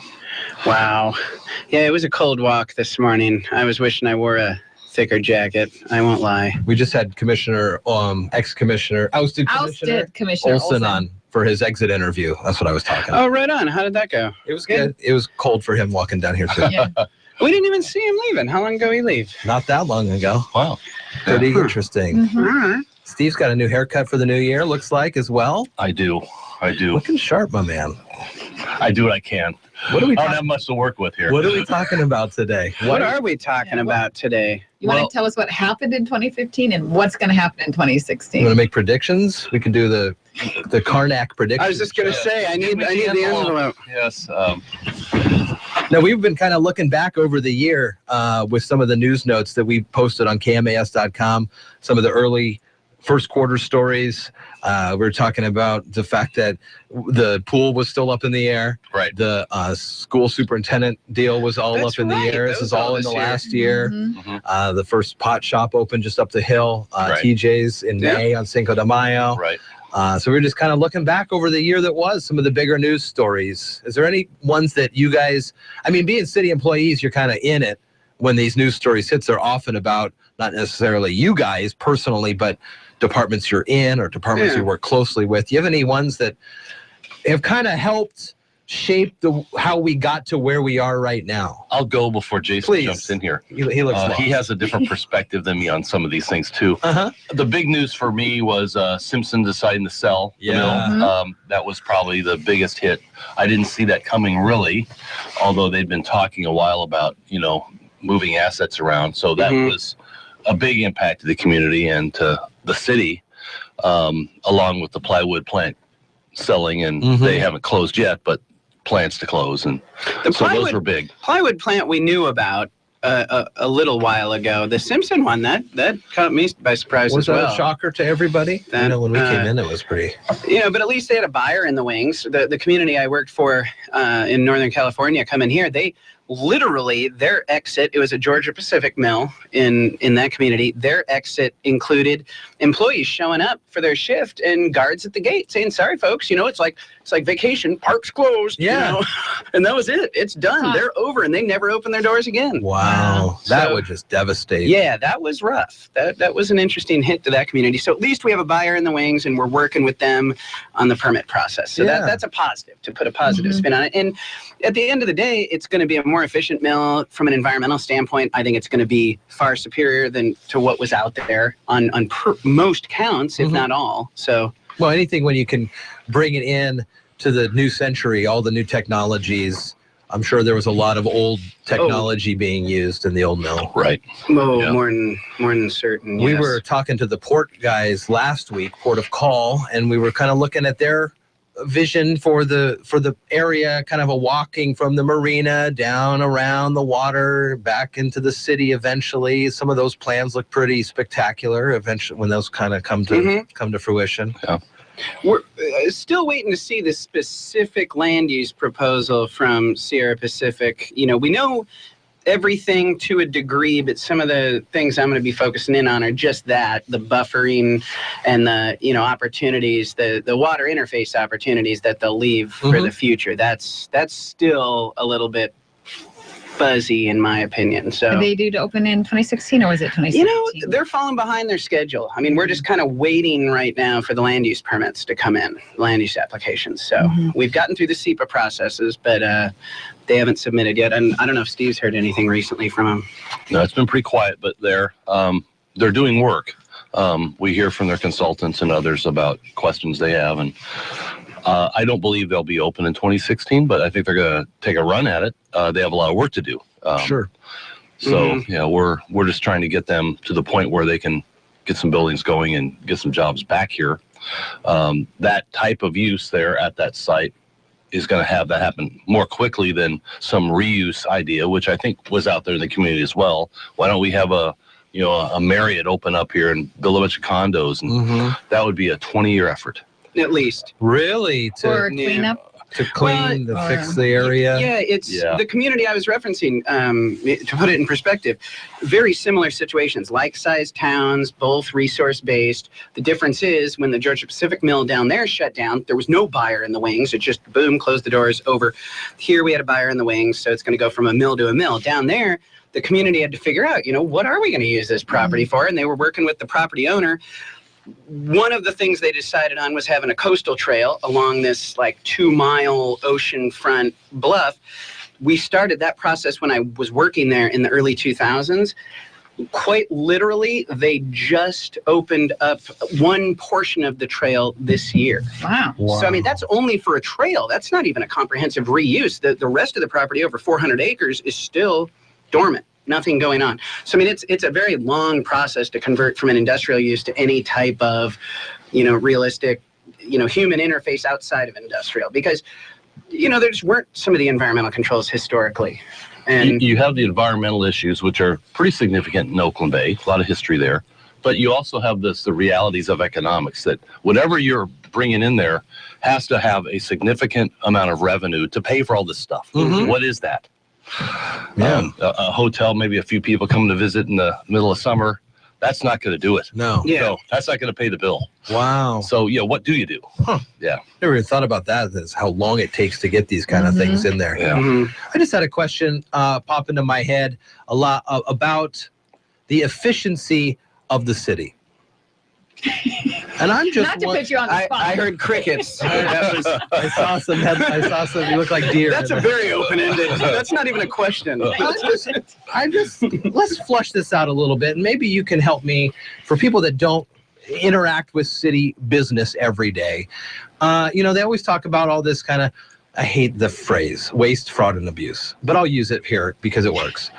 Is there a lot of how efficient is the city? You feel that you guys are pretty efficient? Is there more ways that you could streamline things, better processes for permitting things? That is such a good question. It is. Thank you for asking. Probably the last question you guys wanted. Probably the better question is, what do you see positively happening in 2016? Well, that's a two-part question. Do you want to go first on this one? I can go first. Certainly any process you have, if it's a process, just think about the word process. Sure. It can always be better. Yeah. Always. It can always be quicker. It can always be more thorough.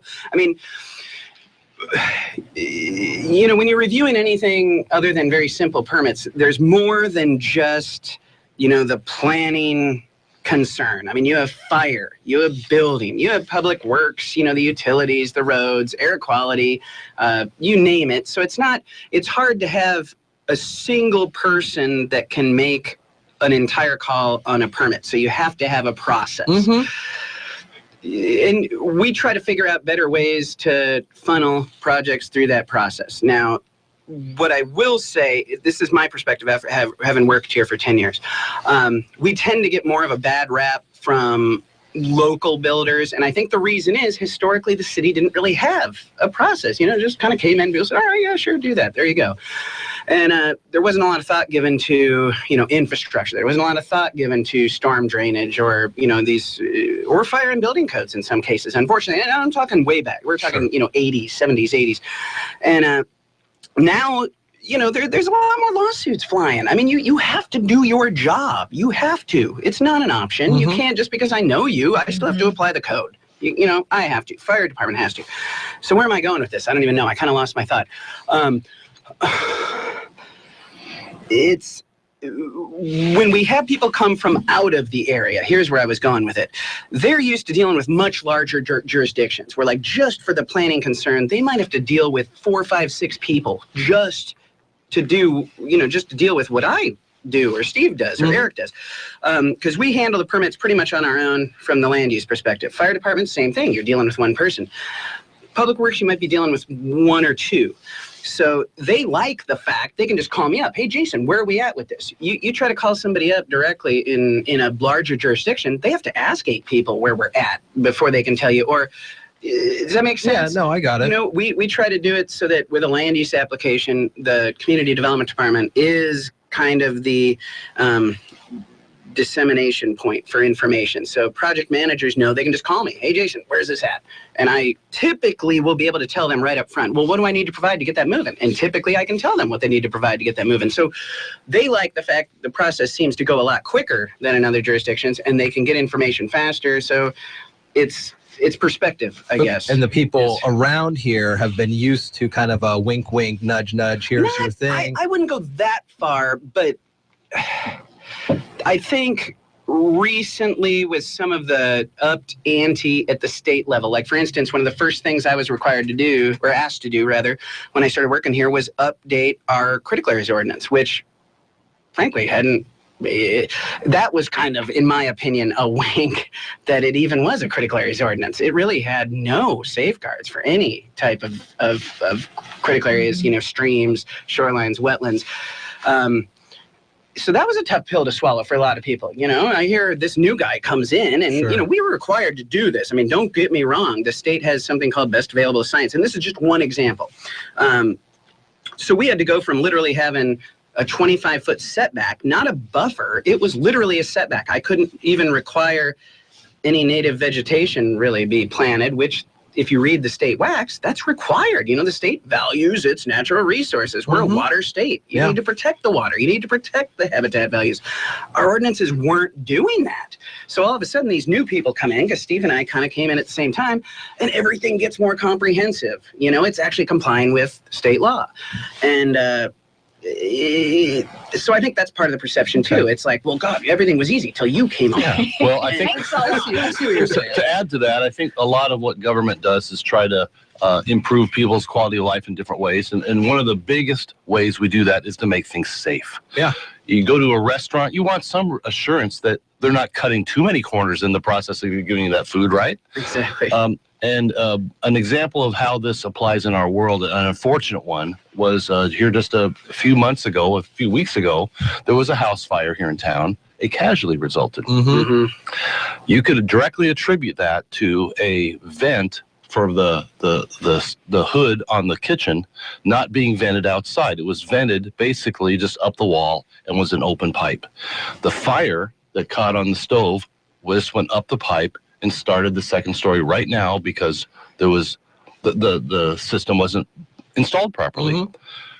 That's where the building code makes people's lives better, because now you can have some assurance that no one's going to die tonight if there's a kitchen fire here. Those kind of things, I think, are often overlooked in what government's trying to accomplish. I see what you're saying. So it's less of trying to become more efficient, but more making sure that overall we're actually following the letter of what we're supposed to be doing. Kind of a perceived and almost inefficient, because you're doing what you're supposed to be doing. This is fire code and building code we're talking about, but our job in reviewing permits, I think, is to educate people as well. It's not just a matter of saying, you have to do this because Big Brother says so. I try to provide reasoning why. In some cases you can't. I mean, there are just some weird things. It's like, I'm not really sure why. But that is in the state law. We have to do this. But those things I can give a reasoning why, what the background is. To add to what Steve said, though, this reminds me of a statement made to me when I worked in California. A fire marshal told me this because I kind of laughed. I'm fairly new out of college, and when I got my first gander at some of these code books these guys have, like the fire code, if you've ever seen the book, Fire Code, Building Code, insane how many code sections there are. I mean, just insane. There are tens of thousands, and everything's very detailed about the type of locks you have, the type of lighting you have, the opening exit size, the window height. And I just kind of chuckled and made fun of him a little bit when, in a meeting we had. And he made the statement to me that every single section in the fire code, every single, 102.53, whatever it is, represents at least 1,000 people perishing. Wow. Apparently that's the trigger point where they start thinking about, well, maybe we should have lighted exit signs because nobody could find the dang exit. Interesting. 1,000 people. Never thought about it like that. And he told me a story, and I know I'm going to get this wrong, so if Mike Patty's listening, I'm sorry. It wasn't Mike Patty that told me. It was the fire marshal down in California. There was this building, and I'll try to keep it quick because I see you looking at the time. I'm just checking. There was this building in Chicago, right? It built in like the 20s or 30s. It was the most fire-safe building in the world. It had fire alarms. It had lighted exits. It had all this stuff, and it was like a concert hall. So here all these, merry-goers are going to some symphony or something. Who knows what it was. And some of the stage equipment starts on fire. Everything works as normal. Fire alarms go off. Lights come on, all this stuff. And as people start shuffling out to the door in a fairly orderly fashion, the first couple people get to the door, well, they can't open the door. And then people behind them now, as smoke's starting to fill the room, are starting to push up against them. And long story short, almost everybody in this theater died within 20 feet of the doors. So all this single incident apparently kicked in the whole crash hardware thing, where doors have to swing out. You just have to be able to hit them and go out. It's things like that. And I've personally have been witness to, our fire marshal getting heat for requiring things like this. People are like, do you understand how expensive that is? Sure. That fire door is like $5,000. Well, what's a life worth to you? Wow. I mean, come on. The guy's just trying to do his job, and the job is life safety, fire and life safety. Interesting. So it's, a lot of times, Kelly Mayo, our former building official, had this little tagline on his emails that he would send out is, it said something along the lines, I know I'm going to get it wrong, but something along the lines of, safety officials, their job is never noticed. It's because of the catastrophes or deaths, they're avoided. You don't notice it because it shouldn't happen. Right. If it happens, then people are looking, it was because the building official didn't do his job. Wow. But if nothing happens, then you're like, well, it never happened. Sure. You know, why do I have to do this? Why do we even have this guy? What's his job? Yeah. I've never seen him actually do anything. So one other aspect of government. I sound a little defensive, but you do sound a little defensive. That's okay. It was a very. These are honest stories I've heard from other people. That's great, and that was a very tough question I asked you, Steve. What would you like to say? Well, another aspect of government that seems to be, I think, perceived as wasteful is how much paperwork there is involved in auditing and as money transfers around and how things are done that way. And I think there's a lot of protections in place because there's been some bad apples along the way. Maybe they did some things they shouldn't have done. Maybe they pilfered some money here or there, whatever. Wasted taxpayer money. So now we have a pretty elaborate process to ensure that that doesn't happen. And that is perceived as wasteful, but it's sort of everybody's ability to make sure that no one's getting away with anything that they shouldn't be. Well, it's a paper trail to lead back. Quite a paper trail. Quite a paper trail, yes. Yeah. It's 8:57 here at KMAS. So wrapping up the year, what have you guys? What are you looking forward to? You guys make resolutions in the last couple moments that you want to share with anybody, so we can hold you accountable, or do you want to personal or city-wise? Either one is fine with me. Or what are we looking in the new year? We optimistic? I'll do my personal one. I'm planning to ascend Mount Whitney this year. Really? So I'm working to get in a little better shape, and I'm planning to go down there this fall and do that. So that's my goal. That's cool. Yeah, that is pretty cool. That's a lot better than mine. What's yours? Mine's just a revolving one to try to get into better shape, because I keep trying to keep up with teenagers, in the soccer scene. That's right. And oh my God, it's getting harder and harder. I'm telling you. So anyway, that's my constant goal, is to keep up with my kids out on the soccer Picture field. Jason coming in on Monday with like one hand on his back, kind of limping. I had a great weekend. That's happened before. I'm sure. I read the other day that you only have to put in about 5 miles a week to be, active in walking or something. Really? Yeah. It's very minimal. Very minimal. Yeah, I don't. Not in my to do what my kids do. It's Plus a little more specialized. It's difficult, let me tell you. So, just their warm-ups. Like, I kind of help out with their teams. I get winded sometimes just during their warm-ups if I try to do that with them. I mean, how pathetic is that? So they do some pretty intense stuff. A wimp. They do. I'm telling you, it's intense stuff they do, though. And I'll joke with them. I go, God, is it bad that I'm winded already? And they're just warming up. So, Jason Doe, Steve Goins from the city of Shelton, focusing on Shelton this final episode of 2015. See you in 2016. That's right. Oh, yes. What's happening with Shelton. We will step aside. That pretty much puts the wraps on the show for us. We've got Tom Hartman coming up next. Carol, Happy New Year. Happy New Year. We'll talk to you guys, everybody, on Monday. We'll be back on the air bright and early. That'll be the 4th of January already. Enjoy the Hawks. Again, tomorrow night at the Evergreen State College. Come see the Old Town Artesians Indoor Soccer Club. Jason, I know you like this. I'll tell you more right after we get off the air. It's 8:59. You're listening to Daybreak with Jeff and Dale on KMAS News Radio. If you're on the hunt for some fast holiday cash, you'll find big bucks at our community credit union. It's our job as your trusted financial partner to provide fast access to cash when you need it most. With a holiday Quick Bucks loan, you'll enjoy $1,200 for holiday shopping, winter travels, or whatever you wish. $1,200 at 9.95 annual percentage rate on a 12-month term. Apply online at OURCU.com or visit a branch in Shelton, Union, McClary, Elma, Montesano, and Vashon. The hunt is over. Find big bucks at our community credit union today. Spent hours in backed-up traffic on Interstate 55 due to high waters. That highway could close later this morning if the water continues to rise. Other connections between St. Louis and outlying counties are already closed, including Interstate 44 over the Merrimack River. The small town of Valley Park has ordered mandatory evacuations for all houses and businesses as water levels rise to almost 30 feet above flood stage. Trevor Phillips, ABC News, St. Louis. Rough Air Canada flight from Toronto to Shanghai last night. Heavy turbulence forcing the plane to land in Calgary. More than 21 people sent to the hospital. Passenger Caroline Licks was on board. My legs were shaking when it started.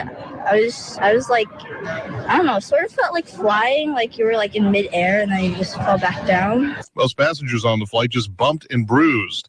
Unprecedented security this New Year's Eve in Times Square. ABC's Philip Mena is there. Concern over a potential terrorist attack has already prompted officials in Paris and Brussels to cancel holiday events.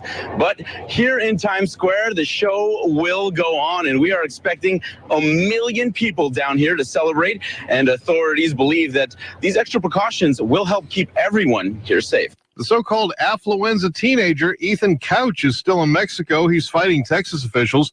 They want to bring him home, but Mexico deported his mother last night. ABC's Matt Gutman explains what happens next. For people who tried very hard to avoid lockup in a U.S. jail, the Couches are going to spend a lot of time in detention. Tanya Couch will probably be in a U.S. Marshals facility at least until Sunday or Monday, and Ethan Couch could spend weeks in a detention facility here as his immigration process plays out. Bill Cosby's lawyer says the formal rape charge against the comedian is unjustified. This is ABC News. Finally, there's a lightweight cat litter that doesn't act lightweight. It's Arm & Hammer Clump & Seal Lightweight. My name is Erin, and I'm a professional pet sitter. I deal with cat litter all day. Clump & Seal Lightweight is amazing on odor. It's super easy to carry, and there's absolutely no dust. No other litter seals and destroys odor and is 50% lighter than our regular litter and 100% dust-free. It changed how I feel about a lightweight litter. I would recommend it to my friends and my clients. Get 7-day odor control and no dust in Arm & Hammer Clump & Seal Lightweight. Racing legend Richard Petty. After over 1,100 races, you could say I've been through the ringer. To help me keep feeling my best, I use odor-free Blue MU made with real MU oil. Blue MU continuous pain relief spray makes it perfect for all those hard-to-reach places. And now there's the new Blue MU Maximum Arthritis Pain Relief Cream. Perfect for hard-hitting arthritis pain. Thanks to Blue MU, nothing slows down the king. Use what I use. Blue MU. It works fast and you won't stink. Available at Walmart, Walgreens. You're listening to KMAS News Radio. I'm Marilyn Foster. Detective and Chaplain Bill Adam will retire from the Mason County Sheriff's Office. In 1994, after serving for 15 years with other agencies in 3 states, Bill was hired to work for the MCSO. Now, after working in his career for 37 years, Bill is retiring from law enforcement and will begin a civilian career with the Washington State Attorney General's office as a senior investigator. The public is invited to say goodbye to Bill and wish him well on Friday, January 15th at 1 p.m. at the Simpson Mansion Colonial House at 3rd and Pine. The retirement party is provided by the Mason County Deputy Sheriff's Association, the Mason County Deputy Sheriff's Guild, and the Olympic Mountain Fraternal Order of Police, Lodge number 23. The Lucky Eagle Casino and Hotel has opened a 16,000 square foot expansion to its gaming floor just in time for New Year's Eve.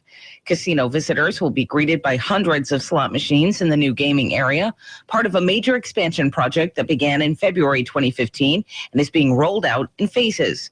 When phase 1 of the casino expansion is completed in January, visitors will enjoy a new sports bar and grill, increased meeting and entertainment space, and a new players club lounge.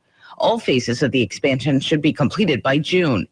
The Chehalis tribal chairman says the expansion will provide a positive economic impact for the Chehalis tribe and all of the surrounding communities, and says this is an exciting time for Lucky Eagle Casino and Hotel. Bremerton residents who haven't paid their garbage bill in a while may be in for a New Year's surprise. The city and its garbage company, Waste Management, plan to cut off service to people who are months behind on their bills. The city says about 1 in 5 customers are delinquent, adding up to about $500,000 in losses for 2015. Letters will be going out to non-paying customers in January or early February. Waste Management can shut down garbage service for customers who are more than 120 days delinquent. At that point, if garbage piles up, the city can issue fines for violating the city code. The Lacey Timberland Library will host 2 programs in January aimed at popular New Year's resolutions, smoking cessation and money management. Both programs will take place on Saturdays in January from 2 to 3:30 p.m. On January 16th, Quit Smoking with help from Cindy Levy, a licensed mental health counselor and clinical hypnotherapist. On January 30th, Learn Strategies for Saving Money with Beth Uplinger of Enterprise for Equity. All Timberland Regional Library programs are free and open to the public. Learn more online at trl.org. I'm Mary Lynn Foster, your local news at AM 1030 and FM 103.3, and always on KMAS.com. It's 9:06, and now the Thom Hartmann Show.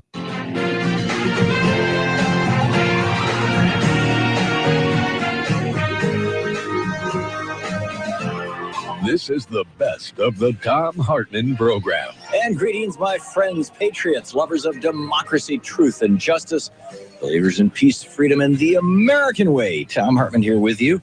And wow, are we all terrified now?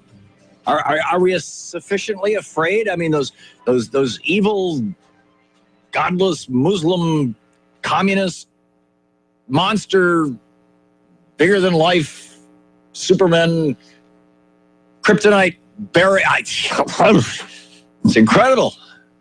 It's like we just. I'm referring, of course, to the debate last night, if you want to call it a debate.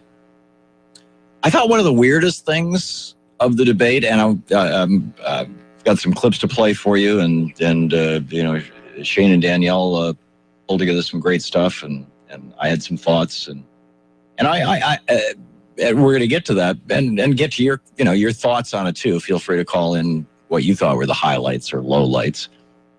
But there are a few other things going on as well. Oh, and we're going to, because Debbie Wasserman Schultz chose to schedule the Democratic debate on the night that Star Wars opens, the last shopping weekend before Christmas. And probably most of you won't see the debate, or most people won't see the debate. I figured that we would alternate some of our Republican clips with Bernie clips, just for the heck of it, right? But there's a couple of other things here that I wanted to mention to you before we get to that. One is they've sort of announced the Democratic and Republican leadership in the House of Representatives anyway. This would be Nancy Pelosi and Paul Ryan, who I think is going to end up being either the nominee for president or vice president this time around. But we'll see what happens. There's no other explanation in my mind for why he's not being loudly trashed by Republicans for doing things that John Boehner would have gotten a shiv in his back for. But anyhow, this omnibus bill, Ari Rabenhoft tweeted this out this morning and brought it to my attention. Remember this, for some time now, Public Citizen has been calling on Mary Jo White, the head of the Federal Election Commission, to require, she could do it with a letter. It's just real simple. She could just do it. Or the president could do it by executive order, to require publicly traded companies you can buy stock in, to require them to disclose campaign contributions, right? Anything that has to do with politics. This is what's in it. Section 707, limitation on SEC funds.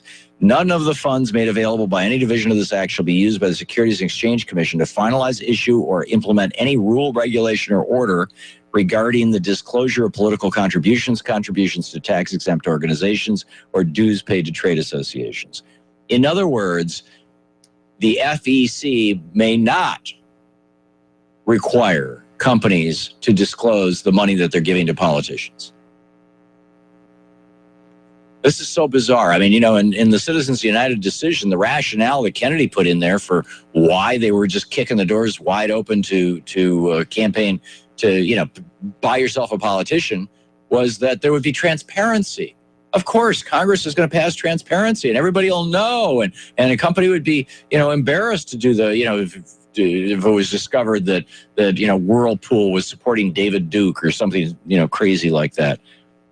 But no, the Republicans got this in successfully. We'll see, presumably it'll make it through too. And that and the oil exports. Jeff Merkley put out a thing on this. It's ever since the Arab oil crisis, and maybe before that, but I think that was when it was back in the early 70s. Congress passed a law saying that you cannot export crude oil from the United States. Now, you can export gasoline and diesel fuel. In fact, the last 2 years in a row, those were the principal exports from the United States, because we don't manufacture things anymore other than, if you want to call refining fuel manufacturing. But now they want to lift this oil export ban, and the sole effect of this is going to be to increase the profitability of American oil companies. Because American oil is cheap because it's relatively plentiful right now. There's a bit of a glut in the market, if you hadn't noticed. And so if we start exporting oil, it reduces our supply, which increases the price, right? Supply goes down, price goes up. It's like Econ 101. And this is what Jeff Merkley, Oregon Senator Jeff Merkley said. He said, lifting the oil export ban is a windfall for big oil at the expense of working Americans and our planet. Working families will pay more at the pump, and our essential efforts to move from fossil fuels to renewable energy will be deeply damaged. It's a huge mistake. Good on you, Senator Merkley. Meanwhile, the Democrat Sandy Levin, who represents Michigan's 9th district, has been targeted for his support in the past for China preferential trade privileges in 2000, the Korea-U.S. free trade deal in 2011, and now he's waffling on TPP. So if you think that the American Jobs Alliance is the group, it's actually a conservative group, but they don't want TPP because they view it as a surrender of sovereignty. So 202-225-3121 is the Congress switchboard number, and if you want to let Sandy Levin know your thoughts on that. But here was there were a bunch of low points to last night's debate. I thought one of the most important ones was when the moderator himself told a lie, and in that lie attacked the President of the United States. This is Hugh Hewitt. You know, first of all, what's a right-wing radio talk show host doing up there moderating a debate? I mean, he's not a reporter. Is anything like that going to happen on the Democratic debates? Somehow I doubt it. But he says he's putting a question to Huckabee, and I'm going to read this to you, and then I'm going to play the clip. But I want to read it to you first so you clearly can understand exactly what he's saying. He's saying, having had an administration, he's talking about Obama, that has effectively undermined our friends. Oh, really? And emboldened our